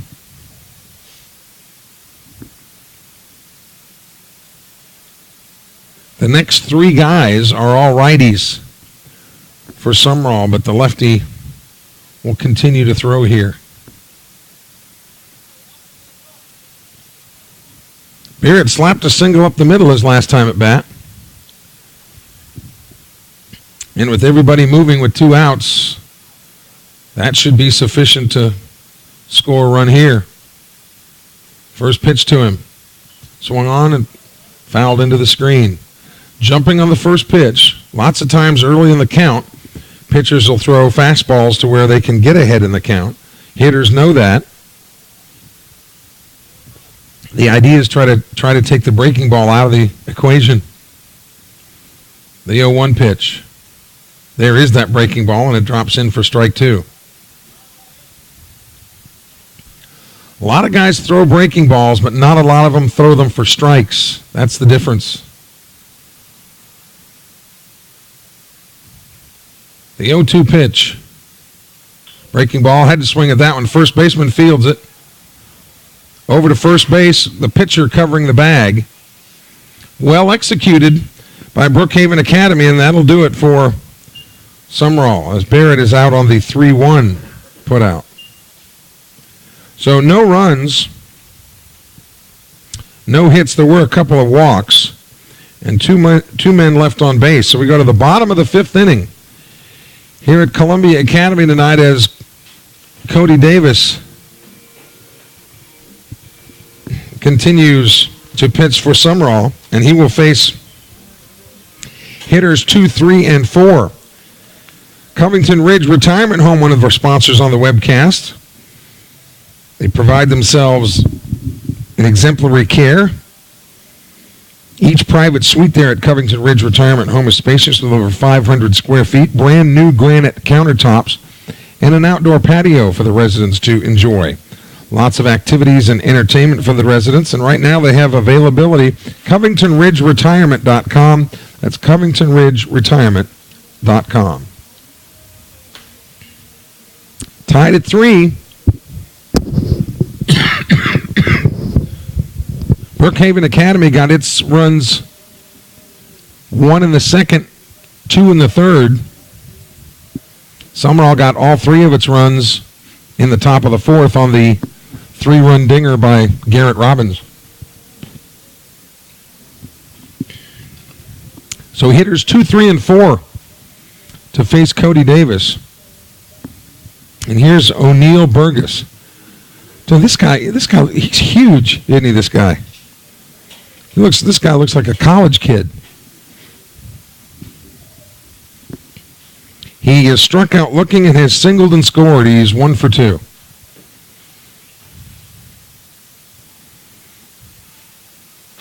First pitch from Cody Davis, swung on and fouled out of play to the right. Davis tried to challenge him the inner half of the plate.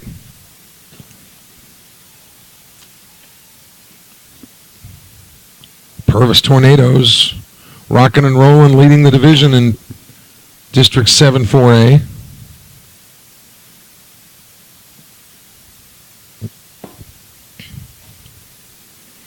Sumrall still has a chance to win the district, but they would have to sweep Poplarville next week and hope that Purvis was swept by Lawrence County. Swung on and fouled into the net.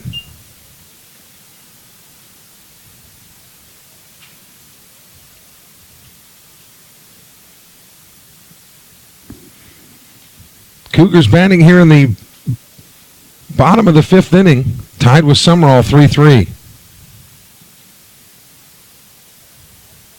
Swing and a miss, got him to go for a pitch that was outside, and don't even need to throw it to first base as the ball was caught. So Burgess goes down.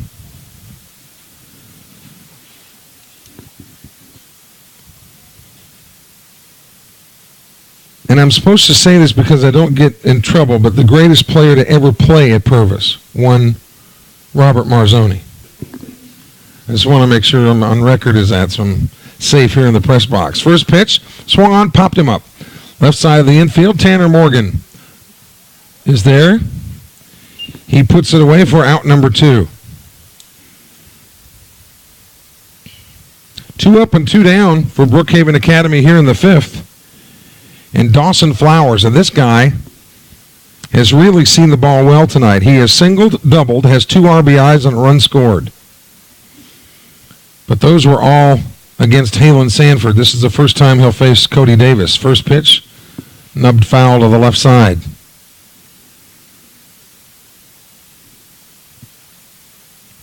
Cody Davis on in relief of Halen Sanford. The left-hander, Caston Thompson, has gone the distance for the Brookhaven Academy Cougars. The 0-1 pitch. Strike 2 at the knees. Cody has looked great tonight. Has had good command, has not been losing pitches inside. Dennis Jackson moving way over to right. Outside. Umpire might give you a little bit off the plate, but not that much. 1-2. But that's where he got Burgess to go, outside. The 1-2. Inside, 2-2. That's what we're talking about. Sometimes right-handed side armors have trouble in off the plate. Base is empty, 2 outs here for Brookhaven Academy in the bottom of the 5th. 2-2 pitch to Flowers. This one is foul. The Sumrall dugout over here to our left.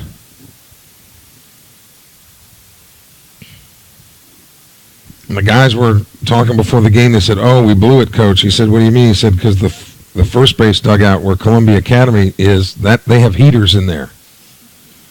And on a night like tonight, come in handy." 2-2 pitch, swung on. Here's a drive to center field. Dennis Jackson tracking it over to his left. He makes the catch. And the warning on the warning track, DJ pulls it in. And a long, loud out for Flowers. The Bobcats Get him out. No runs, no hits, no errors as they go in order. We've completed 5 here at CA, and we're tied at 3. And it looks like Caston Thompson getting out there to work again. The lefty. Don't forget, you can always support the home team by eating at Buffalo Wild Wings in Hattiesburg at the intersection of Hardy Street and I-59. Just go in and tell them what school you're with. They'll give 10% of the cost of your meal back to that school's athletic programs. It's always a home run when you eat at Buffalo Wild Wings with the lunch specials every day. Heck, the appetizers can make a meal. Buffalo Wild Wings at Hardy Street and I-59, proud to support Sumrall Bobcat Baseball. Kelly Sander along with Jeremy Thompson on a Saturday night.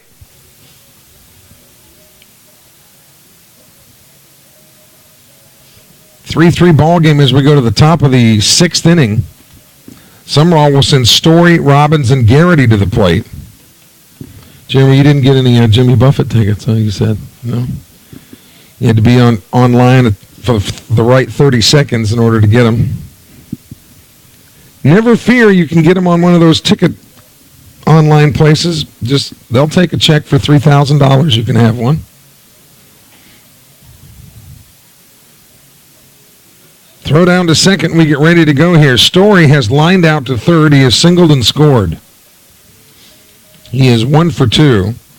Most of the season, Story was in the cleanup spot. He's been elevated to the 3-hole.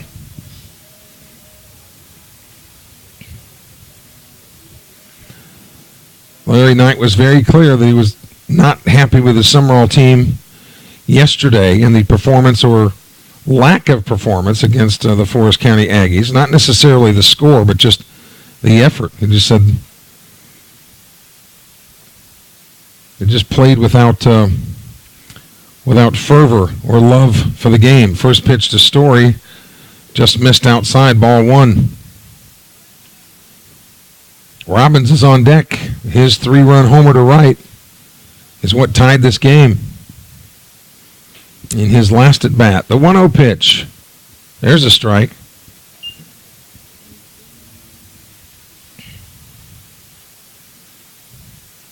Story, a pretty good hitter. Uses all parts of the field depending on where the ball is pitched. Here's the 1-1. Breaking ball, swing and a miss. Just missed that one out in front of it. My Detroit Tigers won again today. They've won 2 games in a row. They might not do that the rest of the year. Projected to be one of the worst teams in Major League Baseball. Here's the 1-2 pitch. Swung on, got a piece of it, knocked it foul over here to the left.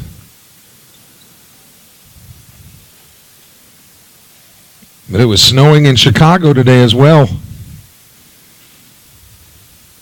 where winter just won't go away for some of those folks in the Midwest. The 1-2 pitch to Story. Swing and a miss. Chased one really that was outside of the zone. And you just don't see that happen very often. Mason Story rarely strikes out, which is partly why he's such a good hitter. He has a good eye at the plate. Here's Robbins. He has flown to left and knocked it out of the ballpark to the right. Breaking ball, drops in there for called strike 1. Base is empty, 1 out here in the top of the 6th inning. The Raw Cats are tied with Brookhaven Academy. Playing Robbins straight up, popped him up, right side of the infield. Burgess over there, the first baseman, he puts it away. And Robbins is out. 2 up and 2 down, and that'll bring up Billy Garrity. Big Time has singled, was thrown out attempting to steal, and he grounded to short.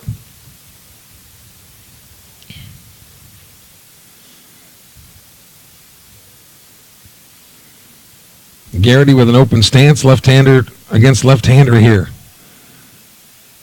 First pitch, goodbye. That ball is so far gone, they'll never see it. First pitch swinging on the fastball, and he drilled it to right. And the right fielder, Taylor Freeney, never moved. Man, that ball was crushed.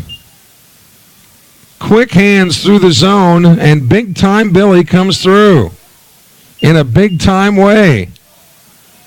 4-3 ball game.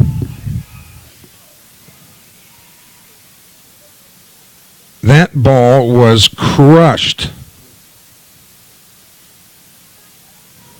For the first time tonight, Sumrall has the lead. And it was a pretty quiet inning up to that point. Here's Graham Crawford. He has flown to right field and has popped to the shortstop. He's 0 for 2.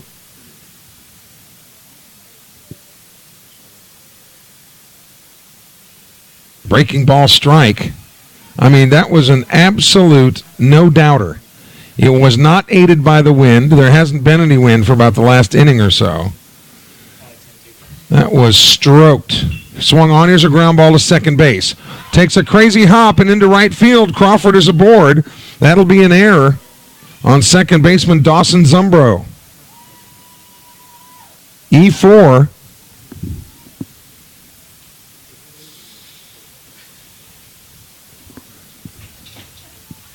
Logan Powell will come in to run for the Sumrall catcher. 2 outs. Timeout is called as the Cougars will talk it over. All right, looking at the home run totals, Garrity now has just popped his 5th over the wall. Garrett Robbins hit his 3rd. And they both came at great times. Sumrall with its first lead of the night. 4-3, and Logan Powell is on at first base with 2 away. And Seth Mitchell is the scheduled hitter.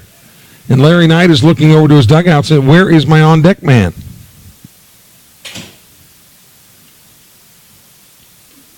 And still no Seth Mitchell.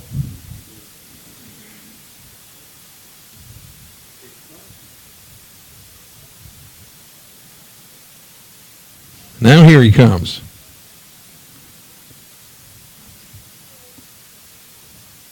Making a grand entrance here, now putting on the batting gloves.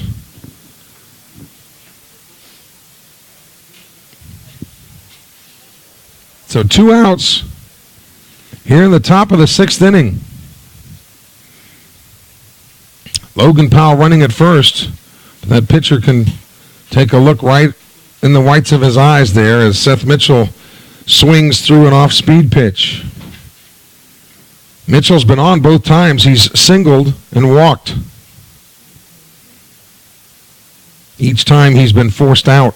Swing and a miss. 0-2.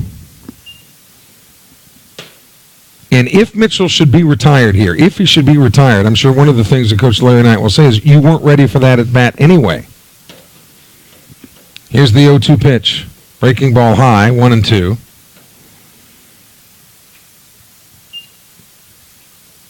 They play him to pull just slightly.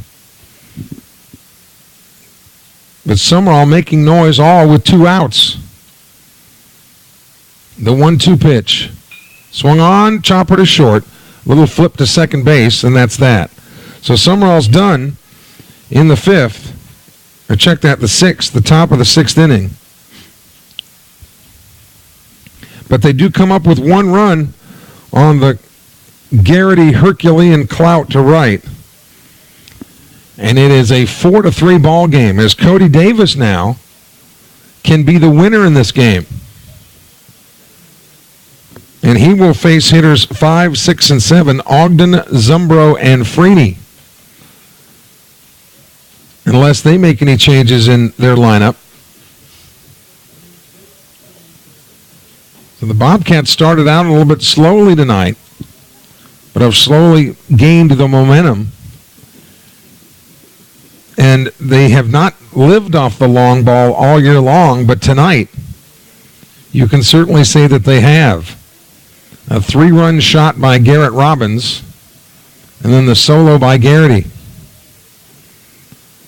And Cody Davis with a newfound spring in his step as his teammates have given him the lead. Brookhaven Academy defeated Pearl River Central earlier today. So it would be a big day for the Cougars if they could pull this one off. But now it's the Bobcats' game to win or lose.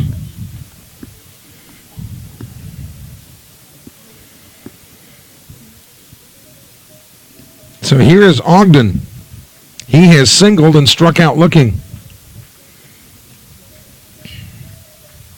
But this is his first look at Cody Davis. He was the last man to see Halen Sanford.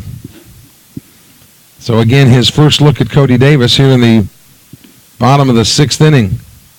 First pitch is a fastball strike at the belt buckle. Glad that you're with us on the web. You can find all the Sumrall games on that Super Talk Hattiesburg link. Here's the 0-1 pitch. Swing and a miss. Hunter Barrett is way off the line at third.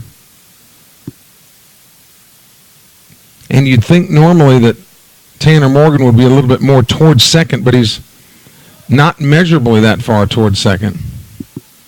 So they are giving Sumrall all kinds of line down the left field. All kinds of space, rather, down the left field line. 1-2 the count to Nick Ogden working on a 1-for-2 night. Swung on. Here's a little looper into right field, and Garrett Robbins will watch it drop in front of him. So a leadoff single for Nick Ogden. And that'll bring up Dawson Sumrall. Sumrall has struck out and walked. He's officially 0-for-1.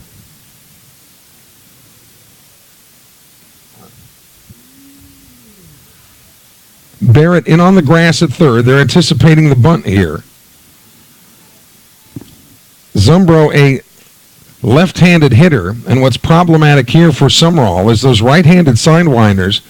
The left-handed hitters can see that ball a lot longer from that angle than a right-hander can.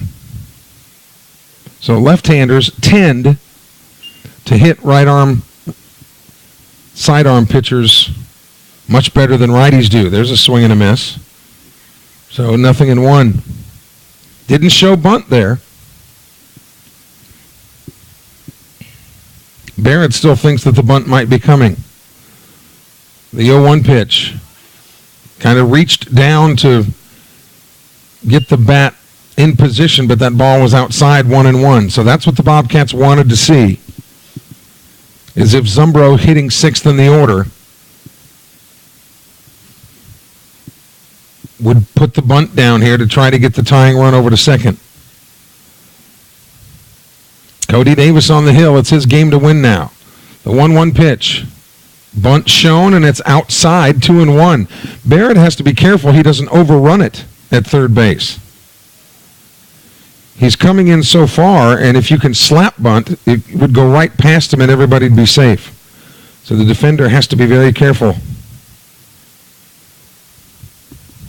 2-1 the count to Dawson Sumrall. Taylor Freeney is on deck. And that's what they tried to do. They saw Barrett coming in. They tried to just pop it over his head.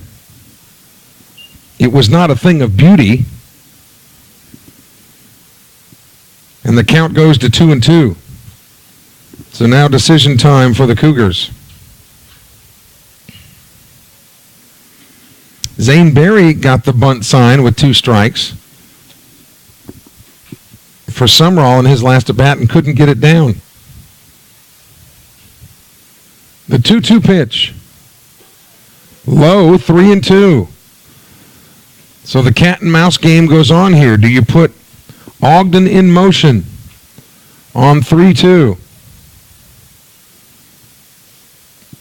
Crawford has thrown out 80% of the men who have run against him this year. The 3-2 pitch, runner not going, and the ball is fouled into the screen. That's what I love about baseball, man, is you just never know. If a different person was managing that team, they might put him in motion. But again, these coaches who are with these guys every day know what their strengths and weaknesses are.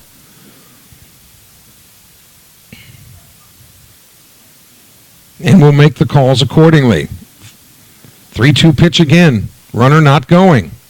Ball 4, it's outside. So a single by Ogden, a walk by Sumrall. Now here comes Freeney. In Baseball Strategy 101, this would be a textbook bunt situation with runners on first and second and no outs.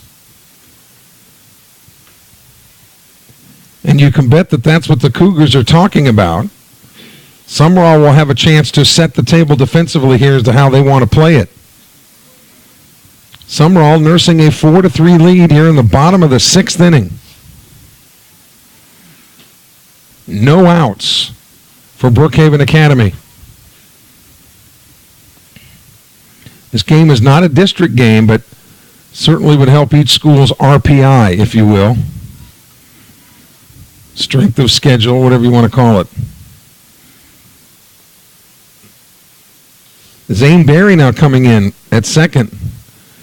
Cody Davis back off the mound. And again, pitchers will do that to see if the batter will show his hand. If the batter will square around to bunt. And by the pitcher starting that motion, sometimes hitters will show it right away and allow the defense to adjust. The first pitch. There's a strike. And Zane Berry was there. You got to be careful that Berry doesn't get one in the teeth over there.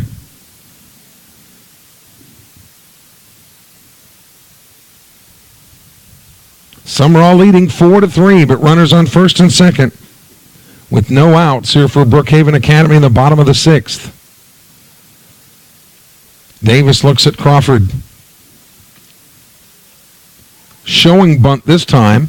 Now the slash. Chopper right to the pitcher to second, one over to first. Double play. 1-6-3. Big play for Sumrall. Sumrall is erased at second. Ogden advances to third. Now there's 2 away. That's why you bunt the ball. Here's Watts. He struck out looking and has walked. He's 0 for 1. What a big play by Cody Davis. First pitch swung on, fouled back. And Davis had the presence of mind, too, to not automatically go to third base, which lots of times that would be your first inclination, is to get the lead runner. But the ball was hit so sharply that he knew they could execute the double play, and they did. The 0-1, way off the plate. The battery for Sumrall's got to be careful and cognizant of the fact that the tying run is at third, so a pass ball or a wild pitch would be costly. Sumrall with a 4-3 lead, 2 outs now here in the bottom of the 6th. Swung on, slow roller right out in front of the plate. The catcher will take it. Crawford throw to first is in time. And they get out of it with nothing across, as Watts is out on the 2-3 put out. How about that? Runners on first and second, no outs, and the Bobcats hold serve. No runs on 1 hit. We've completed 6 now here at Columbia Academy on Saturday night, and the Bobcats of Sumrall lead the Cougars of Brookhaven Academy 4-3. And a pitching change here now for the Cougars.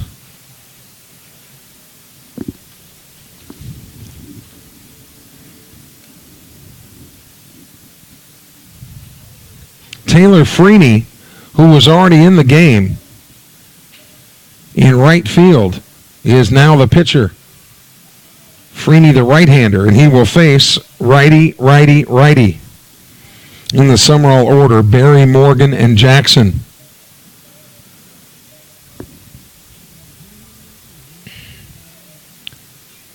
So the night for Caston Thompson is done. He can only lose this game. He cannot win it.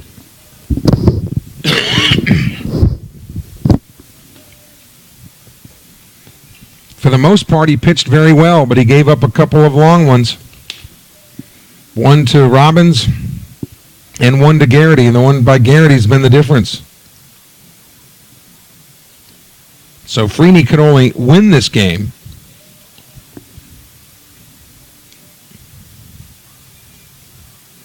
Sumrall will try to extend a 4-3 lead. Our next webcast will be Tuesday night when Sumrall is back at home against the Poplarville Hornets in District 7 4A action. Come on out to the park to watch the JV game at 4:30. The varsity game scheduled to start at 6:30. Sumrall versus Poplarville on Tuesday night. And you can follow Bobcat Athletics at Sumrall Athletics on social media. Twitter and Facebook.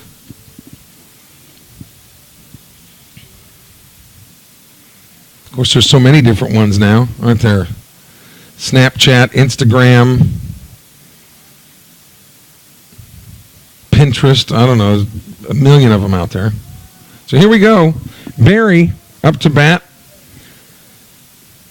Zane has struck out a couple times tonight. Let's see if he can't get a hit here to start the 7th inning.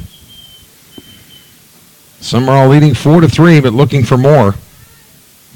We'll see if Cody Davis comes back out in the 7th.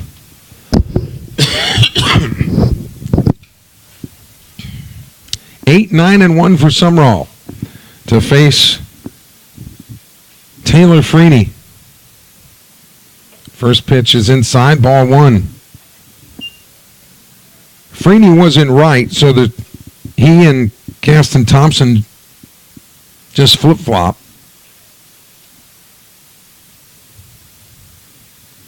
The 1-0 pitch to Barry. Straight over the top and a fastball strike at the knees.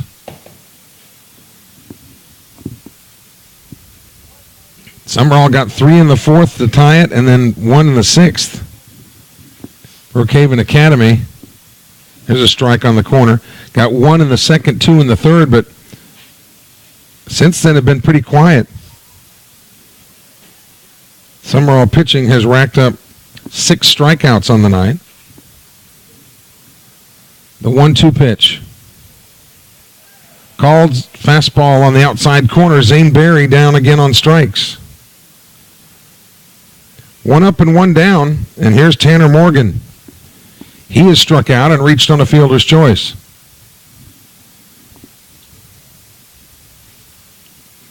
Sumrall wraps up the regular season Tuesday at home and then Friday at Poplarville.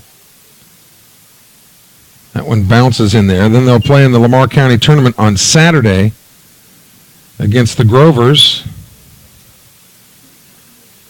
And then the playoffs will get going. And there's a lot of schools in 4A. So they have that extra week of playoffs where the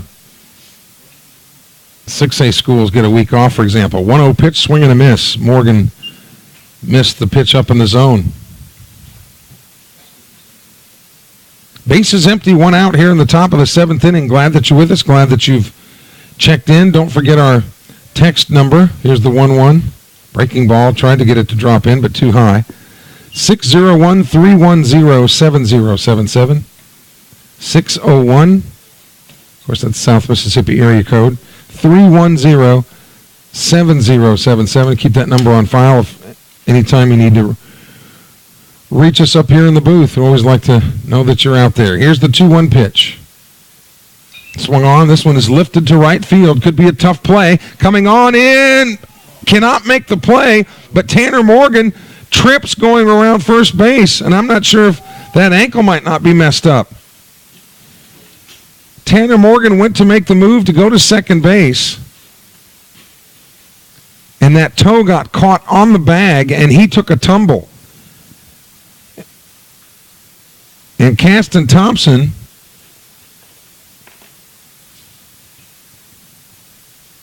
that's not Gaston Thompson, that's a right-hander out there.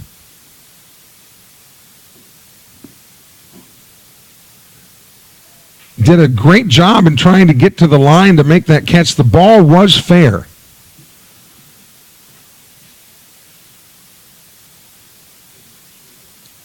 I'm trying to get a number, but those gray numbers on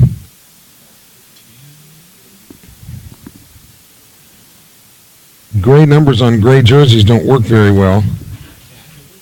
Tyler Fortenberry.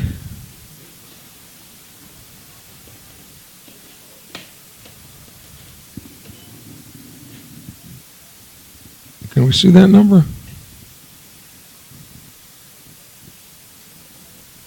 They do have a 10 on the jersey on the roster, Tyler Fortenberry.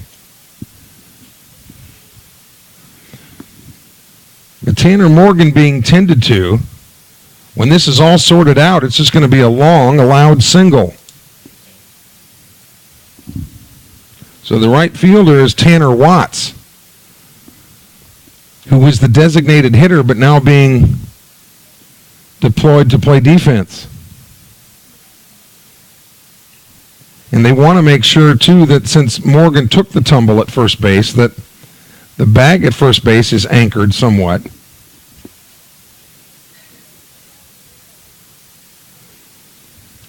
Really, this is the best scenario for both teams because both teams could have suffered injuries there. As Watts went into the corner, he lost it, and it might still be a little bit slick out there because of all the rain that has fallen. But Tanner Morgan, when he went down, my initial reaction was not good because it looked like that toe just hit the corner and he rolled that ankle. But he's still out there, so you would think the roll of the ankle, as it appeared, was not all that severe because if he couldn't run, he wouldn't still be out there. So some maintenance going on the bases. I want to thank all of our sponsors for the webcast this year, including Diversified Forestry, South Group Insurance, Premier Orthopedics, Dyket's Professional Drugs, MCS Insulation and Building Supply, William Carey University for over 100 years, preparing students for the real world. No better place to start your education, prepare you to do every good work. Magnolia Place Retirement Home. Martin's E-Tax in downtown Sumrall across from Town Hall. La Torre's Fine Foods on Highway 42, not far from the field, actually. Open tomorrow from 10:30 to 10. Be a great place to go after church tomorrow. Columbia Medical Supply. Forest Funeral Home in Hattiesburg. Termite control specialist serving the Pine Belt for over 55 years. Movie Star Restaurant. So we're about ready to play.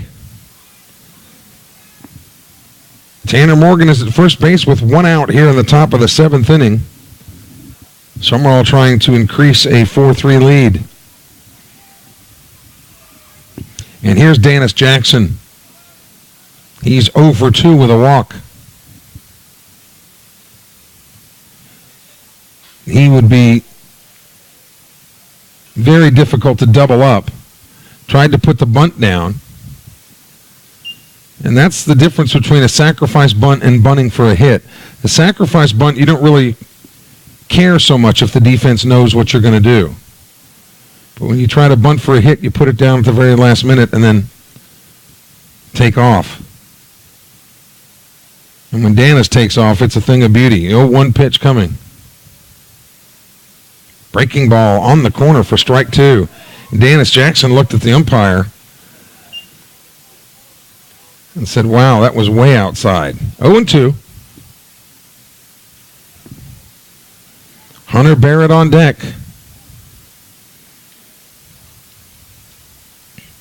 Freeney checks the runner. Here's the 0-2. Swung on, popped him up. Right side of the infield. Second baseman, and now Burgess making the catch over at first base, waving him off. And there's 2 away. So Morgan at first. He'll be going on contact, and it's up to Barrett.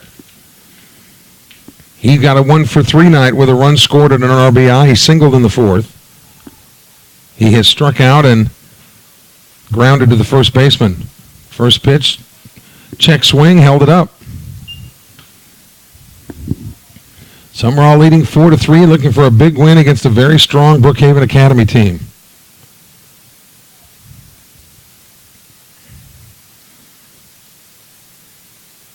Righty versus righty here. Freeney on in relief of the left-hander Thompson. Swung on, knocked out a play to the right side.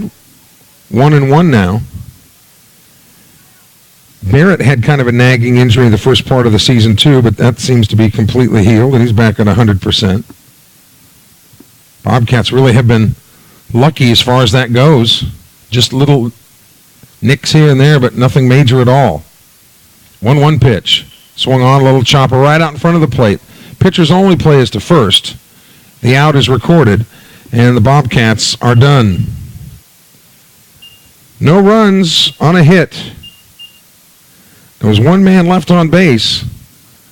So we go to the bottom of the seventh inning. Sumrall leading Brookhaven Academy 4-3.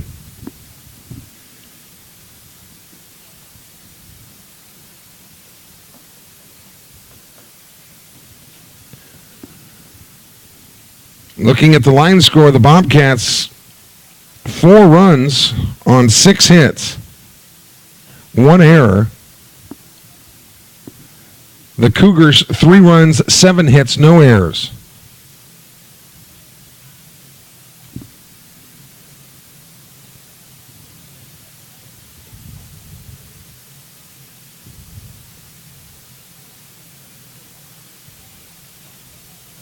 And it will be, I take that back, they do have 1 error at second base, add an error. Cody Davis on to try to win this game.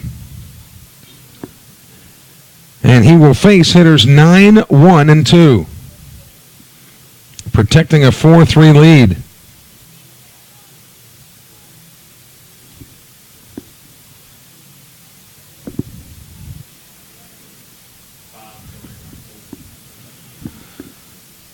So this, actually, Colin Waldrop is coming in to hit. Colin Waldrop will hit for Levi Smith. So Waldrop coming off the bench. And then they'll go back to the top of the order. Sumrall trying to put away a 4-3 victory.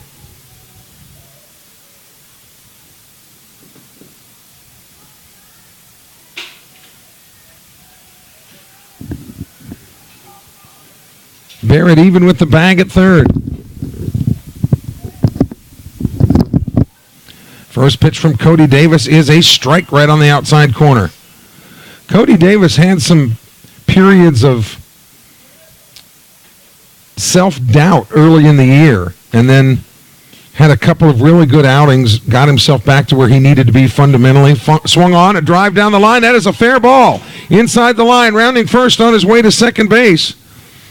Here comes the throw to second, no play, a stand-up leadoff double for Waldrop. For Brookhaven Academy in the bottom of the 7th inning. And that ball was fair by about 6 inches. It was fair, and Cody Davis is done. And here comes the flame-throwing Garrett Robbins. Logan Powell will head out to right field.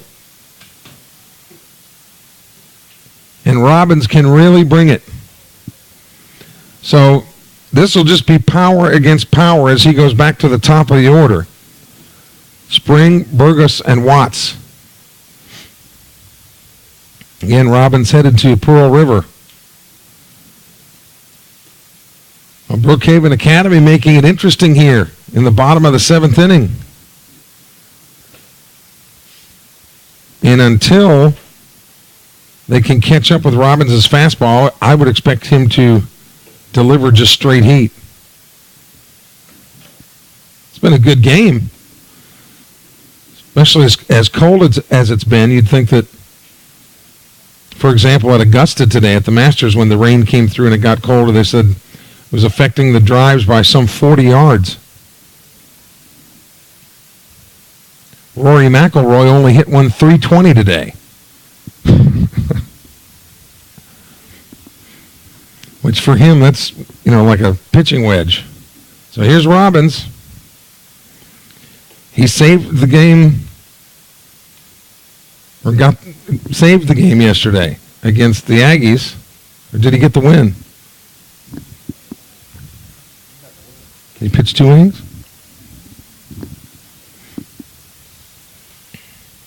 I think Reddy got the win, didn't he, yesterday? Okay. Cody Davis, it's still his game to win. It's Robbins' game to save in this situation. But the runner at second base is Davis' responsibility. Give Larry Knight a lot of credit. He was going to let Cody Davis go as long as he could. They probably had a discussion in the dugout. Look, what do you think? And Cody Davis said, look, I'm good. And which is what you'd expect any competitor to say. But then coach's response probably would have been, okay, you're out there until the first sign of trouble comes, and we're going to get the flamethrower. And that's what happened here. So Robbins inherits Waldrop at second base. And Brady Spring, the third baseman, comes to bat. He's grounded to the pitcher. He's walked and scored and struck out. So he really hasn't barreled up anything.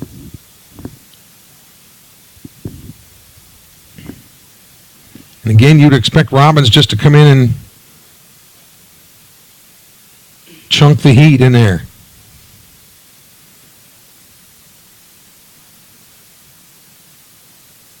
Pickoff play at second base. Runner is underneath the tag.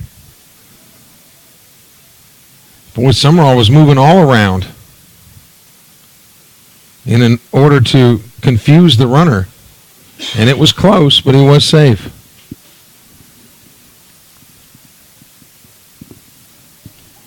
With the runner at second and no outs, don't be surprised if Spring tries to bunt here and get him to third where a sacrifice fly or a pass ball would tie the game. Lots of ways to play this. First pitch, swung and a miss. Again, Robbins just bringing the heat. They were anticipating the bunt there. Barry was into field. That Story will stay anchored at first. The outfield plays him to pull. Man, you got to have some quick hands to get through on a Garrett Robbins fastball. Last chance, seventh for Brookhaven Academy, trailing Sumrall 4-3. Runner at second, no out. Second pitch, swing and a miss. Boy, Robbins just gassing it in there, 84 miles an hour, according to the gun here at Columbia Academy.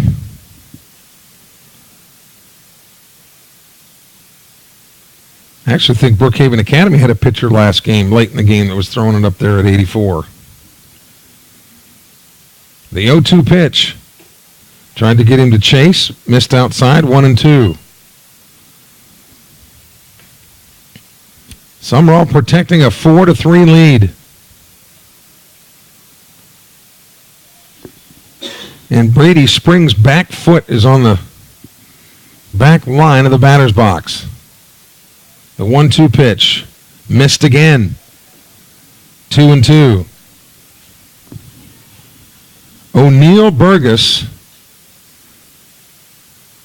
that monster first baseman for Brookhaven Academy, he's on deck. Spring has not shown bunt here at all. 2-2 pitch. Fouled into the net. Kind of scared some of the youngsters down here in front of us.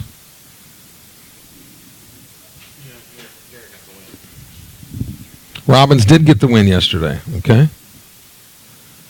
He is set to save this game, at least the way it stands right now. He is in a save situation as the Bobcats got the lead when Cody Davis was pitching. Here's the 2-2. Swing and a miss. He struck him out. Exactly what the doctor ordered. One away, and here's Burgess.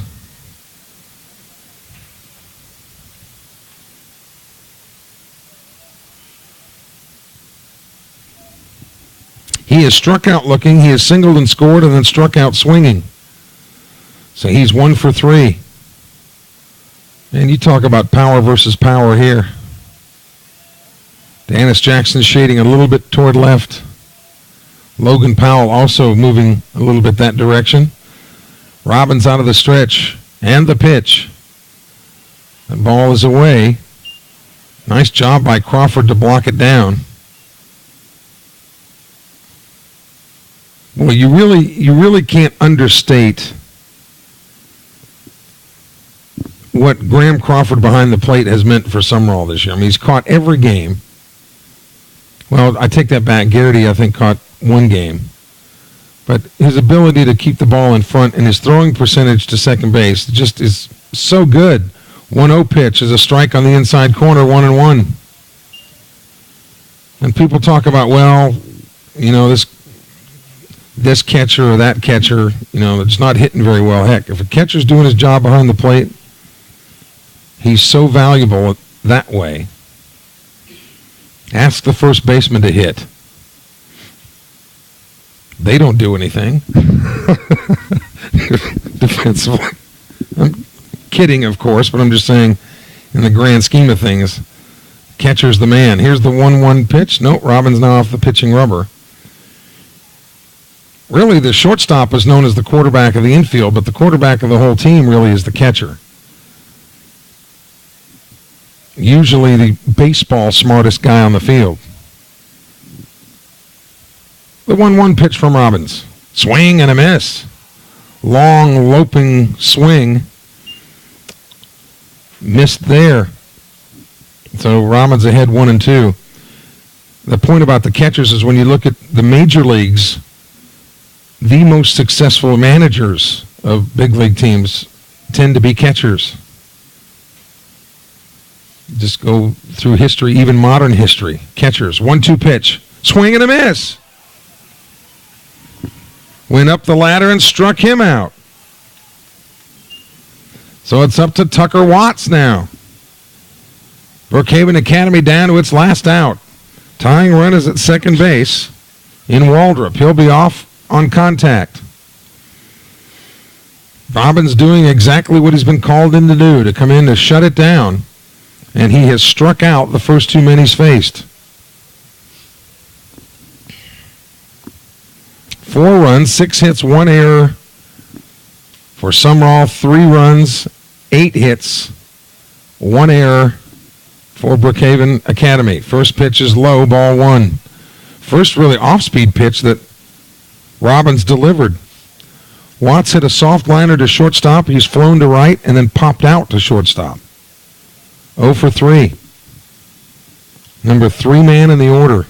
And a big guy to get out because Dawson Flowers is on deck, and that guy's been a pain for Sumrall tonight. The 1-0 pitch. Breaking ball, swung out, chopper to third. Oh, no, it got under Barrett's glove.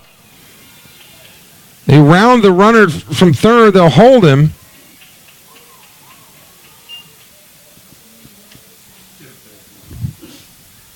Hit or an error. Right at his glove. E5 is the ruling.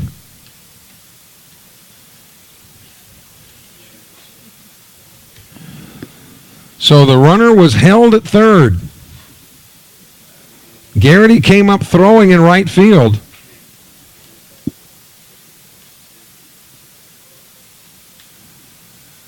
Runners at the corners.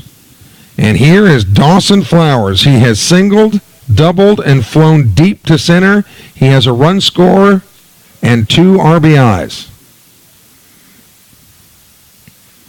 4-3 ball game. The tying run for Brookhaven Academy's at third. First pitch is low, ball 1.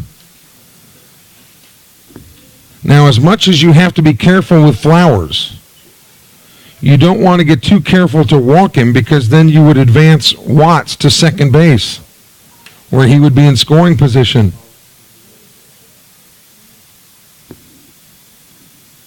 Dawson Flowers against Garrett Robbins. The two studs going at it here. 1-0 pitches outside 2-0.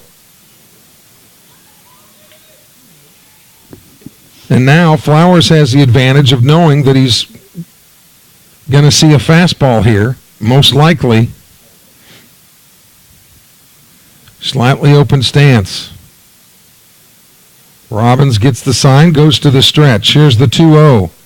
There's the fastball, swing and a miss. Robbins wins that round. And that actually might have been up out of the zone. So 2-1 the count. Dramatic finish here for Sumrall and Brookhaven Academy. Robbins again. Here it comes. Strike two. That was right down the middle. So Flowers against Robbins. 2 balls, 2 strikes, 2 outs. The tying run at Waldrop is at third for Brookhaven Academy. Sumrall looking to keep the winning streak alive and go 18-5. The 2-2 pitch from Robbins. Swing and a miss. He did it. Garrett Robbins has struck out the side and gets the save in this ball game. Cody Davis is the winning pitcher. Garrett Robbins gets the save. Caston Thompson is the losing pitcher in this ball game.